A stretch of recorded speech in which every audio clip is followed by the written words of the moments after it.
The true young master, he bluntly refuses to return to his biological family. And why? Because he knows the entire plot of this novel. He is the so-called true young master. And he's destined for a tragic end, no matter how hard he fights it eventually. He gets defeated by the fake young master, his so-called biological family. They're completely brainwashed by the fake master's overpowered protagonist halo. No matter what, they always fall for that manipulative, two-faced act. A total drama king. Our guy just saw a recap video about this very novel. In the comments, he casually typed, "If it were me, I'd make sure that fake." Guy gets totally wrecked. Next thing he knew, his vision went black and boom. He transmigrated right into the story, but hey, with memories from 2 lifetimes.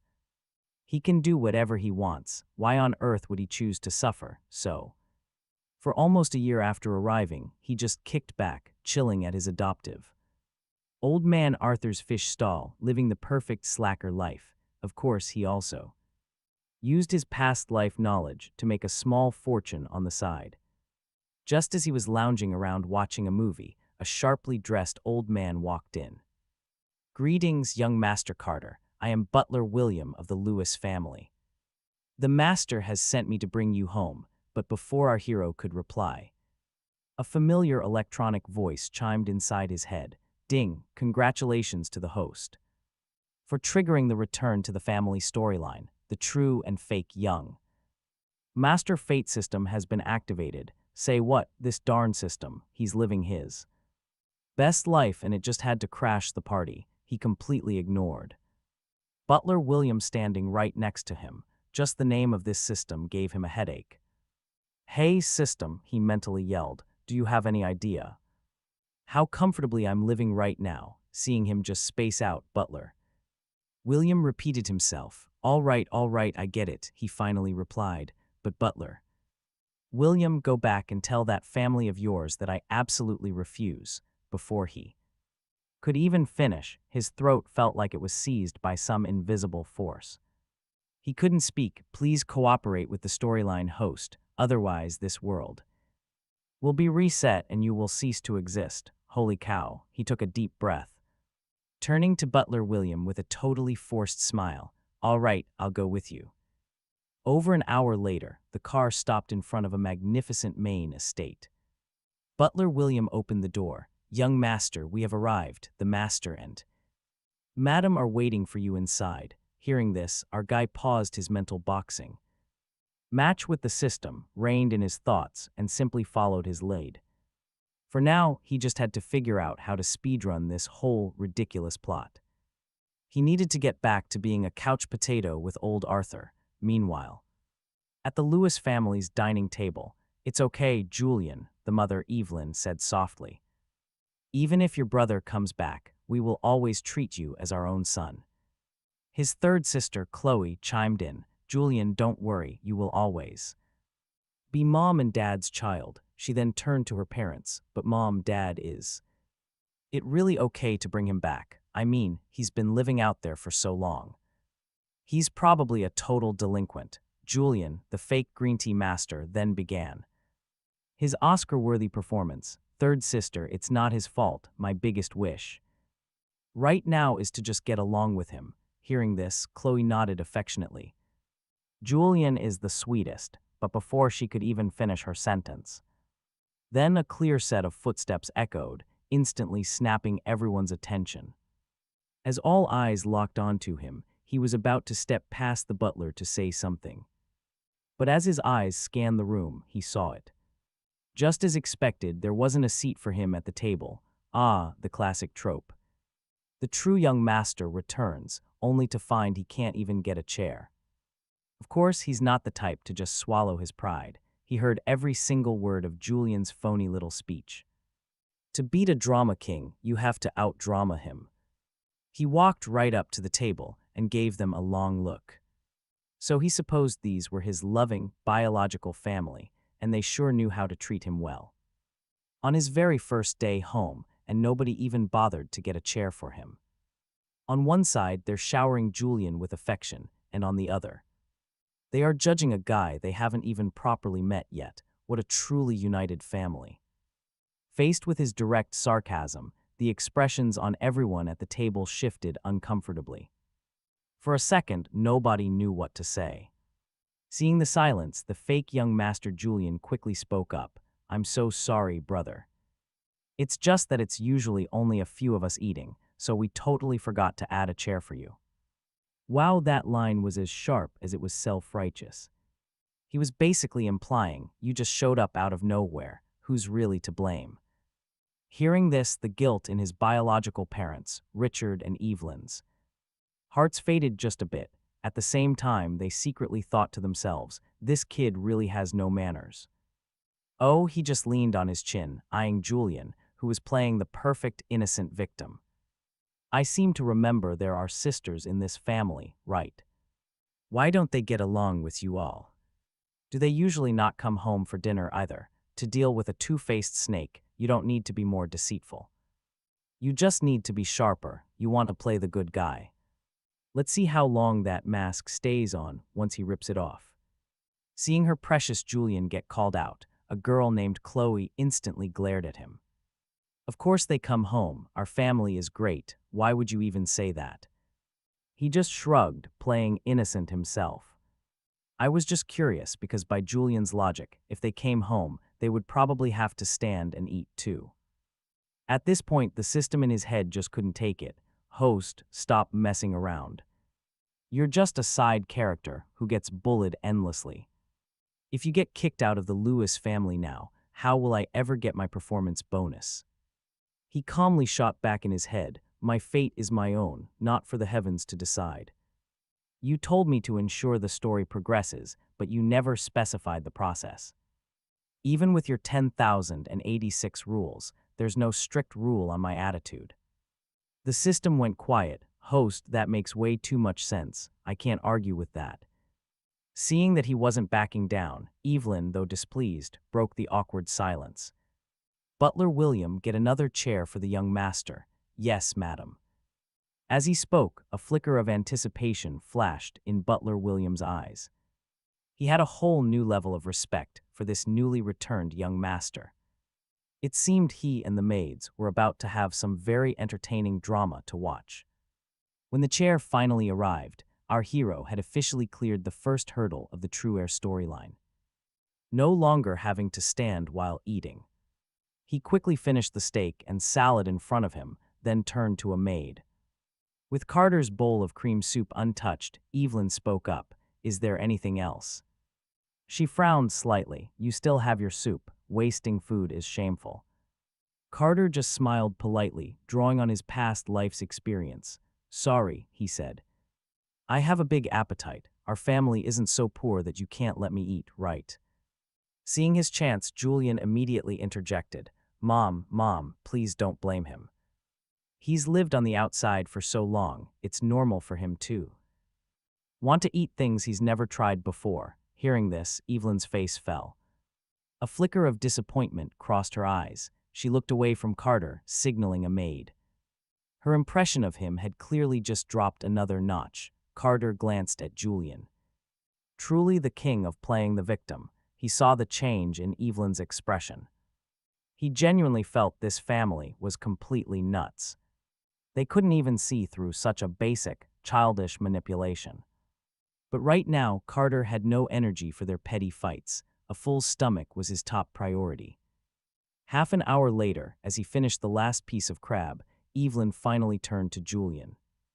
"Julian, take your brother upstairs to his room. Carter, even though Mom doesn't have the best impression of you yet, you are still my flesh and blood. I want Julian to lead the way so you two brothers can get a little closer." Carter's mind raced. He wondered if Julian would frame him for an attack. Or maybe just push himself down the stairs. Despite these calculations, he kept smiling gently. "Lead the way, little brother." His tone, however, sounded like an order for a servant. Julian immediately put on a pitiful face, a mask of pure suffering. He looked at Evelyn as if Carter speaking to him that way was a mortal sin. Evelyn frowned. "Carter, you're the older brother. How can you speak to your younger brother like that?" Carter mentally cursed. Was she crazy? He'd speak however he wanted. But arguing with this drama queen was pointless right now. In these classic fake young master stories, talking back would just get him scolded. Meanwhile, Julian would soak up all the sympathy, so Carter decided to flip the script. He would give Julian a taste of his own medicine, bowing dramatically. Yes, yes. It is all my fault, young Master Julian. Please lead the way, this old servant.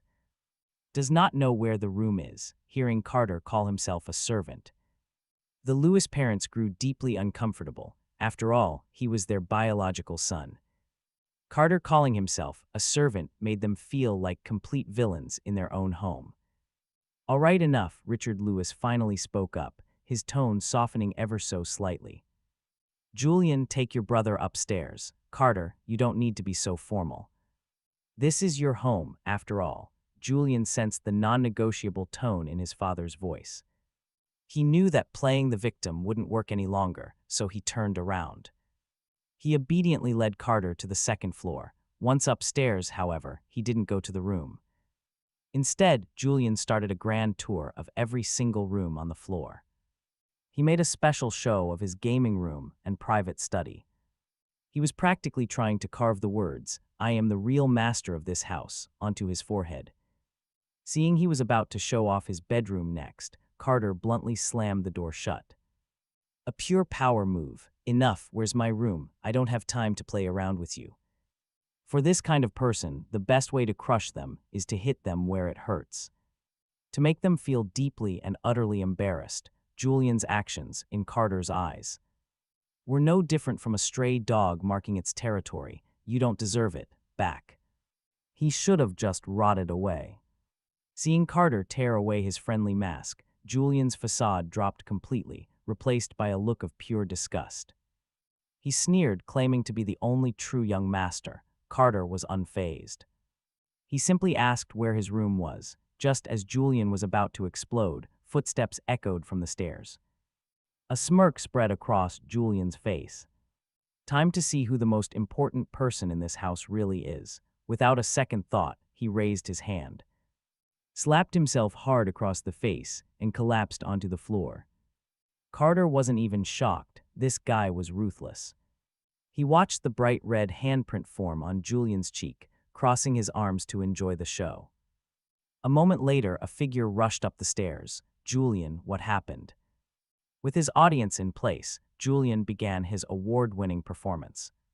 Second sister, it's fine. I know my brother hates me for taking his place. If this makes him feel better, he can hit me. It's all my fault. Please, brother, he cried, don't take it out on our family. Good grief. If this kid doesn't make it to Hollywood, it's a huge loss for the entire film industry. While Carter was admiring the acting, the second sister, Sarah, stood up. She glared at Carter with icy contempt. What gives you the right to hit him? Didn't your parents teach you anything? Mom and Dad never should have brought you back. With that, she lunged forward, hand raised, ready to slap him, but Carter wasn't having it.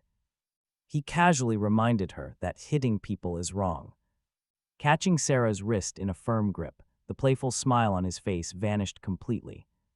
What makes you so sure I'm the one who hit him? If you want to play games, fine. Sarah was furious. Let go of me. It's just you two here. Who else could it be? The commotion brought everyone from downstairs rushing up to see what was happening. Every eye immediately fell on Julian, still crumpled on the floor. Julian. Seeing the whole family had gathered, he doubled down on the pitiful act. Carter, why would you hit me? Seeing that slap mark, the last bit of guilt in their mother Evelyn's heart evaporated, turning to pure disappointment. Carter told them not to jump to conclusions, releasing Sarah's hand. He then looked at Chloe. Third sister, you're a professional actress, aren't you? Don't you dare call me third sister, you thug, Chloe sneered back at him. So what if I'm an actress? What's that got to do with you hitting Julian? Carter just repeated himself, ignoring her murderous glare. If you're an actress, then you must know that when someone slaps themselves, their thumb points towards their ear, but when someone else does it, the thumb points outwards. In an instant, every eye in the room zoomed in on Julian's face. As they say, sometimes you're too close to see the truth. After Carter's explanation, their gazes shifted, now filled with a hint of suspicion. It was like they were truly seeing their younger brother for the very first time. Surprisingly, Sarah was still on the floor, her face full of worry for Julian. Julian was panicking. Damn it, how does this country bumpkin know so much? Seeing the doubt in his family's eyes, Julian decided to play his final card. He wailed, "Brother, I know you hate me. You can hit me, you can scold me. But why would you frame me like this?" The crocodile tears started flowing instantly. And you have to admit, it was a super effective move on everyone except K.H. Lowe. With a look, he cuts right through Julian's little performance, not another word. No more time to waste. He steps forward and grabs K.H. Lowe's hand. "Take me to the security room." He knows how these stories work when the hero asks. The fake young masters people have always tried to mess with the footage. So he had to be fast. K.H. Lowe hesitates for just a second. Then she nods. "Fine, I'll go." His logic about the thumbprint planted a seed of doubt. She's thinking if he was the culprit, he would never ask for video evidence. The cameras, after all, provide the most solid proof you can get. In fact, everyone should come watch, he says, looking around at the others. He puts his loving family on the spot, unless you're too scared to look. "Fine, we'll all go together," Richard says, his voice deep. "Julian, you too. If you're innocent, I will get justice for you." At those words, Julian flinches. The mention of cameras makes him tremble uncontrollably. He's panicking. He was just about to call his inside man to delete the video, but who knew? This outsider wouldn't follow the script, so he quickly cooks up another plan. He pretends to stand, then with perfect timing, collapses dramatically to the floor. Fainted, seeing him fall, the family, who had just turned to leave, freezes. Sarah immediately screams at him, "You hit him, you made him faint." Fainting at the perfect time, he just ignores her yelling. Instead, our protagonist decides to drop some more facts. Try feeling the flesh. Under his chin, if the muscles are soft, it's a real faint. If not, just blow some air into his eyes. A truly unconscious person's eyes won't move. Not even a twitch. Hearing his words, everyone's gaze falls back on Julian. Julian's heart is hammering. How in the world does this guy know so much? Spotting a servant trying to slip away, he calls out, "Hey, hold on. If you're all so worried, call a doctor, but I'm afraid if we wait, the cameras might just miraculously malfunction on us." Hearing that, Evelyn, the mother, frowns. "Are you suspecting that we would?" "Frame you, just got here, got to be careful," he replies, grabbing her hand. He takes both Evelyn's and K.H. Lowe's hands, walking toward the servant who tried to run. If mother is suspicious, too, let's all go see. One person wasn't enough. But dragging the mother along ensures that nobody will dare touch that footage. Seeing his wife and daughter being pulled away, Richard quickly follows them. He's worried our protagonist might actually get violent. Only Sarah is left. She's making a frantic phone call next to the still fainted Julian. Guided by K.H. Lowe, they arrive at the security room, and he sees a familiar figure. It's the same guy from the crime scene, just about to open the door. "What are you doing here?" Seeing the whole group appear, the servant freezes. He swallows hard, stammering, "Madam, young master." "Miss," seeing him stutter, the three Lewis family members exchange shocked glances. "You stand right there." Richard glares at the servant and storms past him. He bursts into the security room. "Pull up the footage, second floor, from 12. Seeing the master so furious, the security staff doesn't dare delay for a second. They quickly find the video. As it starts playing, our hero calmly sits down. "Just fast forward to 12:15, he says. Of course, he's not worried. It was time for Julian's top-tier solo performance, right from the very start. Carter wasn't worried. Even if the video was somehow faked, he had other methods. He already figured that, based on classic novel tropes, Julian fainting meant one thing. A fake medical record was definitely going to pop up later. No need to fast forward. Thanks to that suspicious servant, Evelyn, who had always doted on Julian, was now on high alert. She wanted to see Carter's master plan in action. As the video played, the expressions on everyone's faces just got weirder and weirder. From Julian leading Carter around in circles to him, bragging outside his own rooms. Acting like the master, terrified Carter would steal his inheritance. They could kind of get that part, but the conversation that followed, that completely shattered their image of Julian as the sweet, obedient boy, and then came the finale. The grand moment, him slapping himself and diving to the floor, all captured in crisp high definition. With this laid bare, the three of them no longer believed Julian had actually fainted. "My dear, loving family," Carter joked sarcastically. He turned to Chloe as the video ended. "Third sister, see that? That's what you call getting into character in a single second. You should take some notes." Even as he said it, he was mentally ready to call the police. In novels, even with stone-cold evidence, the family always blindly defends the fake son. But to his shock, Chloe simply nodded. "You're right, I definitely need to learn." "I'm so sorry, I completely misunderstood you." Beside her, Evelyn grabbed his hand. Her face was full of guilt. "Carter, Mom is so sorry, I should never have doubted you." As for Richard, he said nothing, but the guilt in his eyes didn't escape Carter. What in the world was this, seeing the three of them suddenly wake up to the truth? Left Carter totally baffled. According to the plot, shouldn't they be ridiculously biased? All right, can you just show me to my room now?" he finally asked. He gently patted Evelyn's hand, signaling he was fine, then pointed over at Chloe, who was now smiling, even though third sister isn't heavy. Dragging her all this way was exhausting. Their sudden change benefited him.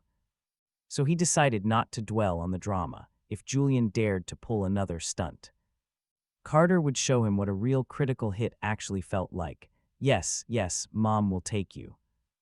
Evelyn turned to the servant. "Bring the young master's luggage to his room." As for Richard, with the truth now out, he simply said, "All right, let's go." As the head of the family, he couldn't just immediately bow his head and apologize. Not like the women could, but deep down, he was already planning his compensation. Through this whole mess, he realized Julian was, after all, just Julian. The story of the farmer and the viper was true. Some people can't be changed. Just as they were about to leave, a servant ran over, completely out of breath. "Master, madam, the doctor is here, but young Master Julian still hasn't woken up. The second miss told me to come get you all. Then, let's go have a look." Richard's face darkened, his voice dangerously low. He hadn't even had the chance to go settle the score with Julian, and the kid was already pulling another stunt. "Let's see what trick he's playing now." Watching the servant lead, Carter turned to Chloe. She looked deep in thought, so he started a conversation. "Hey, third sister, want to make a bet?" Among the three of them, Chloe was the only one his age, making her the perfect target. "A bet?" she asked, seeing his eyes crinkle with a smile. With a smile, she asked curiously, "What do you want to bet?" Having dropped her initial prejudice, Khlo was now finding this younger brother completely fascinating. Compared to Julian's two-faced act, his straightforwardness was refreshing. Hearing their conversation, Richard and Evelyn silently perked up their ears. They wanted to see what this son was up to now. It was simple. After agreeing on the terms, the group arrived at Julian's room. He was lying there perfectly still on the bed, unconscious. Beside him stood a female doctor, around 25 years old. He'd rate her a solid 9 out of 10, exuding a very gentle aura. Unsurprisingly, this was the Louis's family's private doctor, if he guessed right, with that look and aura. She was definitely the gentle, supporting female character in the novel. But to confirm, he had to wait for her diagnosis. Before the doctor could even speak, Sarah, anxiously hovering over Julian, snapped right at him. "Dad, why did you let him come here? If it weren't for him, Julian wouldn't be in this state." Still stubbornly believing he was the one at fault. The second sister's words made Richard frown slightly. "He's your brother, too, and how is Julian's condition?" "Mr. Lewis, Young Master Julian's condition is not good, the doctor, Stella, replied immediately, based on my assessment. Due to excessive anxiety combined with blunt force trauma to his cheek, he has suffered a mild concussion. These two factors caused a lack of blood flow to the brain, leading to fainting. Exactly as he predicted. Right on the money. Instantly, all eyes turned to him standing there next to K.H. Lowe. The expressions of the three Lewis family members turned incredibly ugly. Why? Because the bet he just proposed was exactly what the doctor's diagnosis would be. He had predicted she would use excessive anxiety, mood swings, and cheek trauma leading to a concussion as an excuse, conditions that cannot be verified without proper medical equipment. You must be the newly returned young master. Seeing his relaxed demeanor, Dr. Stella pushed up her glasses and said, "Seriously, I didn't expect you to know so much. Being the same age as young Master Julian, I just learned a few tricks from the village vet, nothing much." Blocked by his sarcastic reply, Dr. Stella continued respectfully but firmly, "Then please do not doubt my professionalism. After all, I graduated from a top-tier medical academy." Though her words were polite, her tone carried a clear hint of disdain. She was definitely Julian's accomplice. Having confirmed this, he decided to go on the offensive. If Julian got away with this little fainting stunt, there would be endless trouble later on. His own biological second sister was looking at him like she wanted him dead, for crying out loud. "Oh, you're that amazing." He grinned, "But the village vet taught me a trick. It just so happens to be used to check if a patient genuinely fainted from anxiety." Saying that, he grabbed a feather from a servant's feather duster. As a top medical graduate, "I'm sure you won't mind if I try to wake up my dear little brother, Julian." Seeing him approach Julian, Sarah tried to rush forward to stop him, but K.H. Lowe held her back. Dr. Stella also wanted to intervene, but Richard's piercing glare rooted her to the spot. So he easily reached Julian's bed and yanked the blanket off his feet. "Little brother, time to wash your feet." Because he was so nervous, Julian's body was covered in cold sweat. Wrapped up tight in socks and blankets, his foot odor had fermented into something truly vile. And hearing our hero's sickeningly cheerful tone, Julian was about to lose his mind. He could just picture the family's disgusted faces, but before he could mentally curse him out, Carter began tickling his foot with the feather. It felt like a colony of ants was marching right under Julian's skin. He nearly screamed, but breaking character now meant he was absolutely doomed. Using every ounce of his willpower, he tensed his muscles, grinding his teeth. Trying desperately to stay silent, with the show over, Carter winked at Evelyn. He reminded her of that little fact he'd mentioned earlier. He wasn't holding back. Not for Julian's sake anyway. The smell was so overpowering, Carter had to hold his own nose. If his feet stewed any longer, even a professional pedicurist would probably weep. Evelyn gave a slight nod, walked up to Julian, and braved that lethal stench. She touched his bicep, feeling the rock-solid, tense muscles completely. Unnatural for a person who's unconscious, her expression darkened as she nodded at Richard. Here's the thing, when someone genuinely faints, their muscles are supposed to go completely limp, but Julian, trying not to laugh, had tensed up his whole body. Evelyn felt the difference the very moment she touched him, a dead giveaway. With his wife's confirmation, Richard's face turned to absolute thunder. He demanded to know how much longer Julian would fake this, giving him 3 seconds to get up. If not, he'd be kicked out of the house for good. Hearing this, Julian panicked. But getting up now would ruin the entire act. He bit his lip, determined. He was going to play dead to the very end, but Sarah, still clueless, glared right at Carter. "And you, put that feather down," she demanded. She lunged forward to snatch it. Carter dodged with ease, and in that same motion, the feather accidentally brushed right under Julian's nose. That awful foot odor, combined with the extreme mental stress, became the absolute final straw. Julian just couldn't take it anymore. He fainted for real from the smell. This insane twist left everyone staring at Julian in utter shock. Even Sarah, who just lunged for the feather, stared back with pure disbelief. Is this really what a mild concussion looks like? Seeing it all go south, Dr. Stella quickly tried to divert everyone's attention, blaming young Master Carter, accusing him of being too heavy-handed, but she clearly didn't realize that besides Sarah, everyone else was thinking the same thing. Julian was exposed. So why was she still pushing this lie? That's what Richard, Evelyn, and K.H. Lowe thought. It was just as Carter said, these two definitely had something shady going on. What a terrible partner in crime. Carter secretly smiled, pulling out his phone. Right in front of them all, if Dr. Stella was so sure, he proposed. They should take him to a hospital. He pointed out a top-tier hospital just 3 kilometers away, a perfect distance, even though Julian's little act had backfired and ruined his image. Carter knew how these fake young master types worked. If he didn't crush him completely right now, he'd just be back to making trouble. The 3 family members knew the truth now, but they still hadn't exposed him. They probably wanted to see what he'd pull next. As for Dr. Stella, if she stayed, who knew what other chaos she would cause? This time, he had to get that biased doctor out. Seeing Carter go completely off script and demand a hospital visit, both of them froze. Julian, blinking back to consciousness, and the usually calm Dr. Stella started to panic. They knew the truth about his condition, the so-called concussion and anxiety. They were completely fake. If they went to a real hospital, the entire lie would be exposed. And when the truth got out, Dr. Stella was going down too. "Mom, Dad," Julian said, his voice choked with tears, unable to hide his terror. He spoke weakly. "It's late. You don't need to work so hard running around. Having Dr. Stella here is enough." His original plan was to kneel and beg for forgiveness, but he saw the servant who edited the video give him a subtle nod.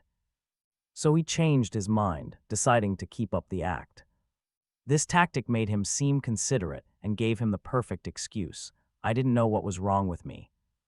After all, he wasn't a doctor. How could he possibly know what was going on inside his own body? But he completely overlooked one thing. Why was our protagonist, the one who was supposed to be punished for the video, standing there totally fine? And why was he the one ordering him to the hospital? Our hero's thoughts, every man for himself. "Have a safe trip." Noticing Julian's sudden shift, the 3 Lewis family members glanced over at that same servant. Their minds were already made up. "A concussion is no small matter. We're going to the hospital," Evelyn said. She stepped forward and ripped Julian's blanket off. "Get downstairs right now. We are taking you." She had to see how long this adopted son would continue to act. If her husband hadn't told the servant to play along, she might never have seen his true colors. "Really, there's no need to trouble yourselves," Julian insisted. Though he wanted to agree, Julian had to maintain his caring family facade. "Julian, just go to the hospital," Sarah chimed in, still completely in the dark. She was the only one who believed him. "It will prove you're innocent." In her mind, he just didn't want to tire the family out or ruin the harmony. Such a good sister, Julian thought smugly. He then put on a conflicted expression. "Well, let's just not go tonight." He was waiting for the family to get angry and blame our protagonist before he would reluctantly agree to go to the hospital. His sister may be a bit dense, but her supportive timing was absolutely perfect. Seeing Julian's smug look, our hero had to fight back a smirk. He had one last gift. And the only person really sweating bullets right now was Dr. Stella. If that fake medical record was exposed and Richard blacklisted her, her whole career in this city was completely over. Panicked, she quickly interjected. "If we're going for a checkup, let me drive everyone to Grand C Premium Hospital. The equipment there is much more advanced. The results will be more accurate." "No need, Dr. Stella. Who knows if you secretly own that hospital?" With one line, he cut off her only escape route. He held up his phone, ending a call. "Yes, we're bringing the patient down immediately." Hanging up, he faced the crowd. "The ambulance is already waiting downstairs. Let's get our little brother Julian moving." "Really, there's no need to go through all this trouble," Julian pleaded weakly. Hearing the ambulance was here, Julian bit his lip, looking at our hero with teary eyes. Though he didn't speak, his expression screamed it all, even though. "You did this to me, I don't want to get you in trouble," but our hero just smiled. "No trouble at all, just a small matter." He grinned, turning his phone screen around to play a certain video. "Actually, I also really want to know how you did it." Model managed a concussion on his own. The second that video played, Julian's face went ghostly white, his heart pounding in his chest. Before this footage, even if a doctor found nothing wrong, he could still spin some excuse. But now, the video was undeniable. Paired with a perfect health check, the whole story was about to completely flip. Realizing this, his pathetic act fell apart. He panicked. "No need for a checkup, I'm fine." "Oh, too late, little brother," he signaled the staff. Someone escort him down to the ambulance. Hearing this command, and seeing Richard wasn't about to intervene, several huge servants began to drag the frantically struggling Julian downstairs. He really had been blind. Watching Julian flail around like a total madman, Richard shot a dark look at Dr. Stella, then turned and stormed out of the room. Well, the show was over, time to go. Seeing everything was taken care of, he waved at Khlo with a grin and followed a servant to his quarters. After unpacking, it would be time to collect on his bet with the family. As he walked toward his room, Chloe pulled Sarah into the security room. She clearly felt the need to explain things to her sister properly. Oh, and he wasn't just tossed in a basement or some cramped utility closet.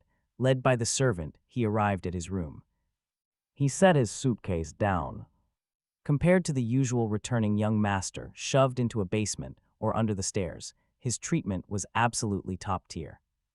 The room had a gaming PC, a walk-in closet, a private bathroom, and a huge king-size bed. All in all, it was a perfectly normal, ideal room for a guy his age. He hadn't expected his biological parents and sisters to flip their attitudes around so fast. Lying on the bed, he finally pulled up the system that he'd been ignoring all evening. "Let's confirm this again. I just need to be present at locations where plot events involving me happen, right? Correct."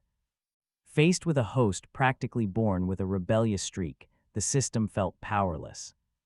When he was dismantling Julian earlier, it had almost hit the emergency alarm. Luckily, his actions didn't violate any of its 10,086 rules. Otherwise, it would have used its power to stop him, thinking about his top-tier performance. The system felt a headache coming on, but still followed protocol to distribute the reward. Deng! Congratulations to the host for completing the Acknowledge the Lewis family in Jiangnan task and officially moving into the Lewis estate. Reward: Master-level mixed martial arts skills. The moment the notification chimed, his head felt itchy. Good lord, was he growing a second brain? In an instant, his mind was completely flooded with knowledge of MMA. Traditional martial arts, Sanda, Brazilian Jiu-Jitsu, Baji, and even the legendary electric 5-whip strike. You actually gave me martial arts skills. He felt his body, which seemed exactly the same as before. No, wait, exactly the same. He curled his lip. Luckily, he exercised regularly, so he could physically pull off most of these moves. After digesting the sudden influx of memories, he stuffed some clothes into the closet and walked out with his suitcase. "Carter, where are you going?" Just as he carried his suitcase to the ground floor living room, he bumped into Chloe and Sarah, emerging from the security room. "Couldn't find your room, let me show you," Sarah offered. "No, I'm heading back to my old place for a bit." He shook his head at Khlo, going out again. "Does our bet still count?" "Of course it does." Hearing the bet, Khlo immediately caught on and offered him a ride, since cabs were hard to find. She insisted they take her two-seater, but then Sarah suddenly jumped in. "Me too, I'm so sorry I misunderstood you." Carter just waved it off, saying, "We're family. Don't sweat the small stuff." Seeing Sarah's head drop in shame, he knew she got it. He just smiled and told her to let it go. The truth was finally out. He was a little surprised they figured out their mistake so quickly, but hey. He wasn't about to get all arrogant about it. Having more allies on his side would make his new slacker life much easier. Sarah was stunned he forgave her so easily. Her shock quickly turned into genuine emotion. She once made Julian a little mad. And it took months of her allowance just to get back on his good side. The difference was huge. It was like night and day. Plus, thinking back, was she really wrong to stop Julian from barging into her room while she was changing? It seemed so obvious now. With her prejudices stripped away, Sarah, like the others, finally started to think clearly. Can we go now? Carter was a bit confused by Sarah's sparkling eyes. Was this girl for real? She seemed so incredibly naive. He hadn't done anything, yet she looked ready to follow him to the ends of the earth. Let's go, he said, offering to take her suitcase. But Sarah was faster, grabbing his luggage and linking her arm through his as they walked. It wasn't until they were halfway down the path that the abandoned KHLO finally reacted. Hey, I'm the one who acknowledged our awesome new brother. How could you just steal him away? I was the one who kindly told you the truth, you know.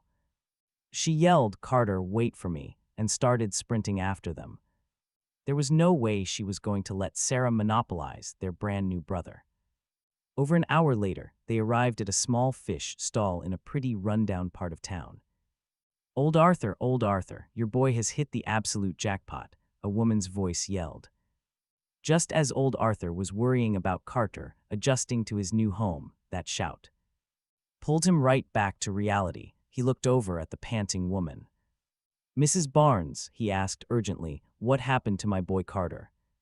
Your boy brought home 2 absolutely gorgeous girls, she said after catching her breath. Mrs. Barnes was ecstatic. They'd known each other for years, so she made a proposal. When the time is right, have Carter introduce that other girl to my family. As the neighborhood's top matchmaker, seeing 2 beautiful girls was like striking gold. If their car hadn't been so ridiculously expensive, she would have just asked them herself. But hearing about 2 girls only gave old Arthur a massive headache. This kid leaves in the morning and by the afternoon, he's a full-blown playboy. Oh no. Thinking this, he silently unbuckled his divine weapon, the 7-star leather belt. Today, he was going to teach this boy the real meaning of loyalty. Meanwhile, Carter had no idea. He was oblivious to the fatherly love coming his way, looking helplessly at his 2 sisters. They stood frozen at the entrance of the fish market. You 2 can wait here, he offered. It's not crowded now, but they don't exactly clean up well before closing. He knew that even if it was walkable for these 2 pampered misses. This place was a completely different world. The floor was sticky and gross. Fish scales scattered guts, dropped shrimp, and murky puddles covered everything. Combine that with the summer heat, and the air was potent, seeing this messy place. Sarah felt a sharp pang in her heart. This is where her brother lived. In conditions like this, and she actually tried to kick him out of their home today. As an actress, Chloe was a bit more adaptable, but even she was shocked. Movie sets were nothing compared to this reality. The smell of rotting seafood in the air was an experience she'd never had before. No need, let's go in together. Pushing down her discomfort, Sarah shook her head stubbornly. If her brother lived here for years, then one walk through was absolutely nothing. Let's go together, Chloe agreed. We should visit Uncle anyway. All right, if you don't mind. Seeing their insistence, Carter led them through winding alleys to the old fish stall. But before he could even speak, a furious roar erupted from inside. You little punk, I haven't seen you for 1 afternoon, and you've already turned into a degenerate. If I don't teach you a lesson today, I'll take your last name. Seeing old Arthur charging at him with a 7-star belt, Carter quickly dodged. Don't, old man, even if you don't teach me a lesson, I already have your last name. Still talking back, old Arthur roared. Let's see how much of a playboy you are when you're still wet behind the ears. I'm not a playboy. I'm innocent, he cried out. Don't you know me? I'm more innocent than Snow White. Ah, darn it. Eat my electric 5-whip strike. 10 minutes later, in the room above the fish stall. Old man, couldn't you have just listened to my explanation first? he asked, rubbing his butt, which felt like it had been shattered into 8 pieces. He glared resentfully at old Arthur, who was just calmly sipping his tea. I kindly came back to pick you up, and you hit me with an electric 5-whip combo. Who told you not to explain properly from the start? Ignoring Carter's resentful glare, old Arthur looked at the 2 girls sitting quietly. This kid didn't cause you 2 any trouble, did he? Through the explanation Carter gave during the beating, he now understood the situation and knew these were Carter's biological sisters. Carter is very well behaved. Remembering his verbal spar with Julian, Chloe mentally added, well behaved when he's not up against my enemies. Sarah didn't know what to say, so she simply nodded in agreement. Don't you know me? Rubbing his butt, Carter stood up, his joking demeanor gone. Seriously, he asked, are you really not going to come live with me? This was the deal he had with the Lewis family, to bring old Arthur to live near them.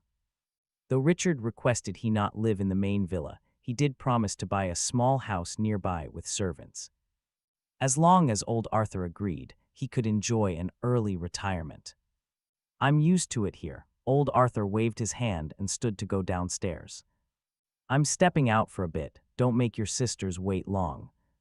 He knew this was Carter showing his filial piety, but like any father, he refused to be a burden to his son. What a stubborn old mule. Watching his back, Carter sighed and placed a sleek black bank card on the table. Evelyn had given it to him before he left, saying it had $5 million for pocket money. But old Arthur never spent the money Carter earned, claiming it was his blood, sweat, and tears. It's why, even though they had achieved financial freedom, he still insisted on running the fish stall, partly to see his neighbors and partly to save up more for Carter's future. But this card came from basically selling his body to the Lewis family. He couldn't call this his son's hard-earned sweat anymore, right? If he didn't take it, fine. Carter could always come back to visit as long as he wasn't stuck here forever. System, I have some opinions on you slacking off. Are you the system? He completely ignored it. Seeing him put the card down, Sarah realized she was starting to understand her brother a little better. How could he just leave empty-handed? He grinned at Sarah, pulling his suitcase over to the fridge. He then proceeded to stuff it with all the snacks old Arthur hid for his cravings. Into his bag they went. As he packed, he muttered, "This old man greets me with a belt. Let's see how he likes it when I clean out his stash." Chloe clearly didn't approve. She watched him take the snacks, but she didn't stop him. She remembered how he used to snatch junk food right out of old Arthur's mouth, nagging him to eat less. A sharp girl like her instantly figured out his real intentions. This kind of tough love caring was actually quite charming. Sarah, a bit more naive, didn't think about it so deeply. She just saw her straightforward brother being endearingly quirky. 10 minutes later in the car, a drama was already on. Why are you wearing my clothes and using my things? You just wanted a thrill, didn't you, you absolute scumbag? He watched the ridiculous drama play out on his phone screen. A classic soap opera called The Temptation of the Returned Trainee. Chloe angrily punched the back of his seat. Scumbags see a pretty face and just lose their minds. Don't let me find him in public. Calm down, it's just a TV show, he thought. He quietly moved his phone away, scared an enraged Chloe might toss it out the window. Hey sis, aren't you in the entertainment business? How is it that you act like you've never seen a script like this? Faced with his question, Chloe scratched her head, looking a little embarrassed. Well, Mom and Dad don't let me take villain roles, and we almost never watch these dramas at home. In that moment, her authority as an older sister felt seriously challenged, even though she held absolutely zero real authority over him. Anyway, I see, he said. He didn't find her answer weird. According to the fake young master trope, these sisters were destined to become Julian's devoted fans anyway, and in those stories, the female leads are always sheltered and pure before getting conquered. No problem, whenever you want to watch this stuff, just tell me. I have a massive library of these dramatic soap operas. Chloe nodded, her eyes wide. Awesome, I'm actually really interested in these plots. she felt like a new world had just opened up. The more she watched, the more Julian reminded her of the manipulative villains in the show. The same victim-playing routine. "You two are too much," Sarah, still driving, yelled out in pure frustration. "Couldn't you wait until we got home to watch it together?" If she had known, she never would have volunteered to drive. Now she could only hear the audio, not see the show. She was dying of curiosity. What does the villain even look like in that dress? The need to know was absolutely torture. "Don't drive carefully." Chloe and he shouted at the exact same time. "What, you two are bullying me." Glancing in the rearview mirror at their heads huddled together, Sarah stewed. "Fine, if you're going to be unfair, don't blame me for being unrighteous. Witness my ultimate overtaking skills." Chloe and he screamed as the car swerved like crazy. Meanwhile, in the living room of the Lewis family, Julian, fresh from the hospital, was kneeling on the floor. Tears streamed right down his face as he looked up at the Lewis parents. "Mom, Dad, I didn't mean it. I was just afraid. That when Brother Carter returned, you wouldn't want me anymore. Please give me." Watching Julian cry so pathetically, Evelyn considered giving him one more chance. She rubbed her temples as a headache began to throb. After all, he was still an adopted son she had raised for over a decade. It felt wrong to just kick him out. Richard, however, just casually sipped his tea and continued reading his newspaper. Unlike his emotional wife, he saw the situation clearly. The Lewis family had plenty of money to raise Julian, but they wouldn't harbor a master manipulator. If Julian hadn't exposed his true colors today, things would be different. Richard wouldn't have minded him staying, but now one word from Evelyn was all it would take. With a single call, he'd have someone throw Julian out. "Mom, please give me a chance."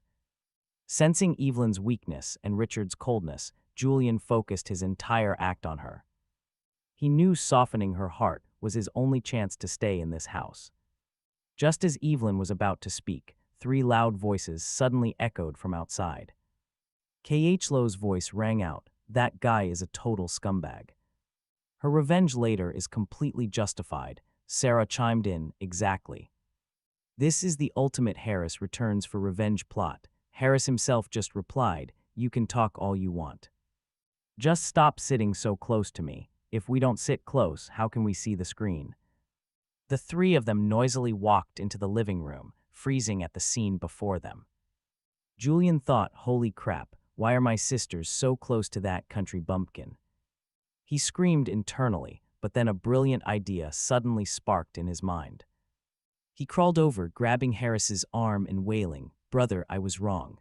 I shouldn't have framed you. Have pity on me, don't kick me out." If Harris said no, he'd look selfish and cruel. Julian had humbled himself so much. If Harris still refused, it might spark sympathy from the others and boost his chances of staying. And if Harris agreed, well, he got to stay. Convinced of his genius plan, he gripped Harris's arm tighter. But Harris wasn't having it. He smoothly kicked Julian's right shin. And as Julian lost his balance, Harris executed a flawless shoulder throw, slamming him straight onto the marble floor. Bam! The impact nearly broke Julian's back. His agonizing scream instantly triggered the last of Evelyn's maternal instincts. After all, she had raised him. Seeing him get beaten up right in front of her hurt, but before she could speak, Harris beat her to it. "Do I look like I enjoy being abused?" He rolled up his sleeve, glaring with pure annoyance at Julian writhing on the floor. "Why should I forgive a liar who hurts me while pretending to apologize?" On his pale forearm, 10 crescent-shaped fingernail marks, already red and turning purple, were starkly visible. If they were left any longer, they would definitely start to swell. Harris wasn't some pushover. Why would he let him off easily? If using too much force didn't risk violating the system's 1086 rules, he would have given Julian a much more surprising ending. "You have truly disappointed me." Seeing the 10 nail marks on Harris's arm, Evelyn rushed over, holding his arm in pure distress. She couldn't believe this adopted son was still playing such dirty tricks at a time like this. Just a moment ago, she felt pity. Now she just felt like an absolute fool. Seeing Evelyn's disappointment, Julian ignored the pain and frantically explained, "Mom, I didn't mean to, I was just agitated." Having lived in this house for a decade, he knew exactly who held the ultimate power. Richard might look like the boss, but on family matters, he listened to Evelyn's opinion 90% of the time. "It doesn't matter anymore." Evelyn shook her head. With utter disappointment, she looked at Julian on the floor and delivered her verdict. "Carter is back. Julian, you should go back and visit your biological father." Hearing this, Julian looked as if he'd been struck by lightning, slumping to the floor. He was like a fish out of water. He didn't want to go back to that awful fish stall. He was the young master of the Lewis family. How could he possibly live in a place like that? If he left, would he ever get a chance to return? He scrambled over to Evelyn, sobbing, "Mom, I grew up by your side. You are my closest family. As for my biological father, I will find time to visit him and care for him, but I don't want to leave you. Plus, school starts soon. Moving there will just affect my studies." "Second sister, third sister, please listen," but Carter interrupted before he could play the full sympathy card. "Isn't this exactly like when a villain gets defeated, refuses to go back to their old life, and shamelessly clings to the rich family?" Hearing this, Khlo and Sarah stared at Julian with intense scrutiny. Just a moment ago, they were slightly moved, but Carter's reminder made it all click. Translated, Julian's words meant, "I'm used to the rich life. I don't want to go back to that poor dump." Especially after seeing Carter's interaction with old Arthur, Julian looked like nothing more than a gold-digging snob. "You have one night to pack your things." Evelyn brushed Julian's hands from her skirt. "Tomorrow, I will have Butler William take you back." In that moment, she felt like a total failure, having raised a child like this all these years. "Mom, no." But before Julian could continue, Evelyn waved her hand. "Take the young master back to his room to pack." Immediately, two burly maids, like twin demons of the night, hauled Julian upstairs. Carter watched him wiggle like a worm, then timed his interruption perfectly. "Wait, could you not send him back there?" All eyes turned to Carter. Even Julian, wiggling like a grub, showed a glimmer of hope. He swore if he could stay, he'd murder Carter later and mercifully not feed his ashes to the dogs. But Carter's next words crushed him. "Can you send him somewhere else? Old Arthur's health isn't great. I'm afraid this guy will just ruin his mood and shorten his lifespan by 10 years. Send him to the apartment in White Go Estate." Because of their bet, Evelyn knew old Arthur's place in Carter's heart. She pulled him out of the living room to treat his arm. Seeing him dragged away, Khlo and Sarah followed. Ever since Julian's perfect young master persona shattered, they couldn't stand to look at him. "All right, take him up to pack." Richard gave the final order and left the room. "No, this isn't real." Dragged to his room by the maids, Julian gritted his teeth. Listening to the whispers outside, a venomous light flashed in his eyes. He wasn't resigned to this. Why was he being kicked out like a stray dog the moment that guy arrived? Wait, suddenly, he remembered something crucial and quickly pulled out his phone to message a few people. While Julian was making his last, desperate struggle, the system watched Carter being surrounded by love and doubted it got the wrong script. Shouldn't the family be doting on Julian while the MC licks his wounds in a cramped basement right now? Looking at unreleased tasks, the system gritted its theoretical teeth and issued a new one. "Ouch, ouch, too painful." "Is this your first time?" Carter cried out in his head. He's exactly like that returning villain. Inside the Louis Villa's private theater, Carter and his two sisters were relaxing.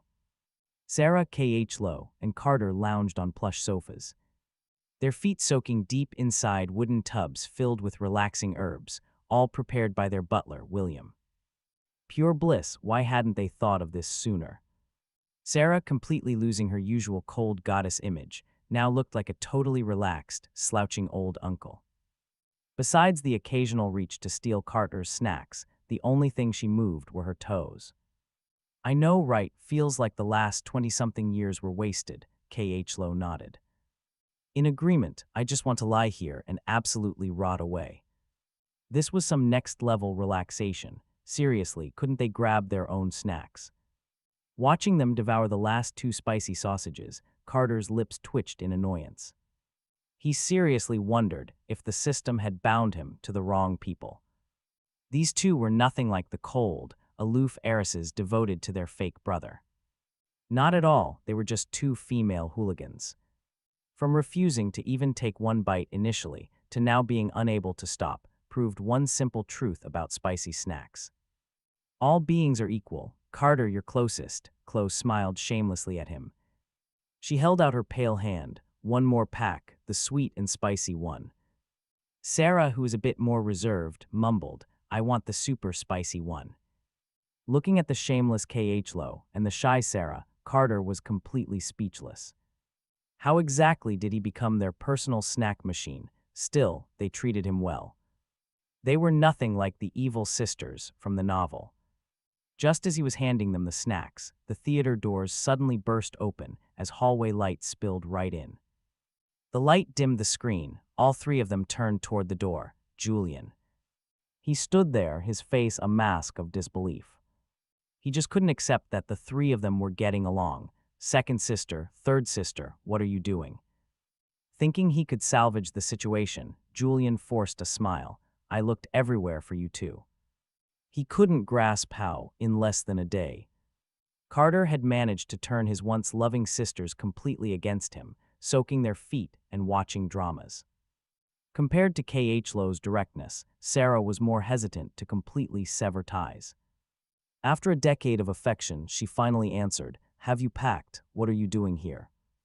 Khlo snatched a spicy sausage from Carter's hand and said coolly, Can't you see our brother is here? As the first one to snap out of it, Khlo's attitude change was the most drastic. Maybe it was because she was an actress. After seeing so many green tea characters on screen, she now saw Julian as one of them, growing more disgusted by the minute. I'm sorry. Seeing Khlo's cold reaction, Julian immediately played the victim, hoping for their attention. Too bad for him. Khlo just glanced his way, then went back to watching the villain get wrecked. No need to apologize, Carter said, noticing the unwillingness in Julian's eyes. He smiled brightly. If you haven't finished packing, get to it. It would be a pain if you forgot something tomorrow. Oh, and close the door. The light is glaring. Since he couldn't just punch him right now, he had to use other methods. After saying that, he simply ignored him and watched the movie. Damn it, seeing the sisters ignore him too, Julian started to panic. Even though he had already called for backup, this was still the Louisouis estate. If nobody wanted to keep him, then his backup was completely useless. Julian, get out, Sarah finally said. The light is ruining the movie. Seeing all three of them dismiss him, Julian glared at Carter. With an angry huff, someone stormed out and slammed the door. Bang. At the sound, Khlo and Carter exchanged a knowing shrug. Sarah, on the other hand, was completely absorbed, almost shoving a spicy sausage right up her nose. A while later, just as the movie reached its climax, a knock echoed from the door. Miss, young master. Sorry to intrude. It was Butler Williams, who mentally took a quick note of the movie title on the screen. Miss Coldwell has arrived. Madam asks that the young master please come downstairs. He'd overheard the movie from outside and figured it would be a good one for him and Mrs. Wu to watch sometime. Hearing the name Coldwell, Sarah and Khlo both frowned. A bad feeling was in the air. So Serena Coldwell is his fiancée, right? After Khlo explained, he got their reaction. In the classic story trope, the fiancé always spouts some nonsense like, I will only marry Julian in this lifetime. And right on cue, the system notification popped up. Confirming his suspicions, new mission, meet fiancée Serena Coldwell. After being rejected in front of everyone, he had to cry pathetically. The reward, advanced culinary skills. Reading the mission, Carter's eyes practically sparkled. Crying pathetically was a very broad term. That gave him a whole lot of room to play with. System, why does he feel a chill all of a sudden? Well, little brother, this engagement was set by the older generation before you were even born. As they neared the living room, Sarah tugged his sleeve nervously. "If anything happens, don't say a word. Let us handle everything, okay?" She didn't want her brother to suffer. And since this involved the older generation, she hoped to resolve it peacefully. "Don't worry, second sister. I'll handle this myself," but Carter flatly refused. If he let someone else handle this, how could he possibly execute his master plan? Let him do it. Khlo pulled on Sarah's sleeve, giving Carter an encouraging look. She was curious to see what kind of surprise this brother of hers had up his sleeve. And if he couldn't handle it, she wouldn't just stand by and watch anyway. "Don't worry, I got this." They finally reached the top of the stairs. From their spot, they could hear Julian talking with a girl. "Julian, Serena, I'm fine." "Just let it go," Serena replied. "Don't worry, I will get justice for you." Hearing this cheesy dialogue, Carter turned to his sisters with a grin, the bossy female CEO and her fragile little house husband. The joke was so perfect that both sisters couldn't stop themselves from laughing out loud. And that laughter drew the attention of everyone downstairs. Seeing them, Evelyn waved them over. "Carter, come here. This is Serena Coldwell, your fiancée from the arranged marriage. Auntie Evelyn, the one I am engaged to, is Julian." The girl, Serena, turned to face them. "I assume this is the newly found young master. Let me be perfectly clear. I will not fulfill this engagement with you." Her words were a blunt slap to his face in front of everyone. The family was about to jump in, but Carter spoke up first. "Miss Coldwell, you mean you're refusing the engagement with me?" A mysterious smile played on his lips. As the fiancée in a classic fake young master novel, Serena was, of course, a proud and beautiful woman. Delicate features, waist-length black hair, and an air of irresistible charm. She was a total head-turner. "Yes, I will not marry you." Though she couldn't understand his excited expression, she nodded coldly. "I'll be frank, you just came back and used dirty tricks to kick Julian out. Your character is seriously flawed. I, Serena Coldwell, will absolutely not be with a man who lacks any moral character." She glanced at the Louisouis family, braced for a look of guilt, but instead they got stares.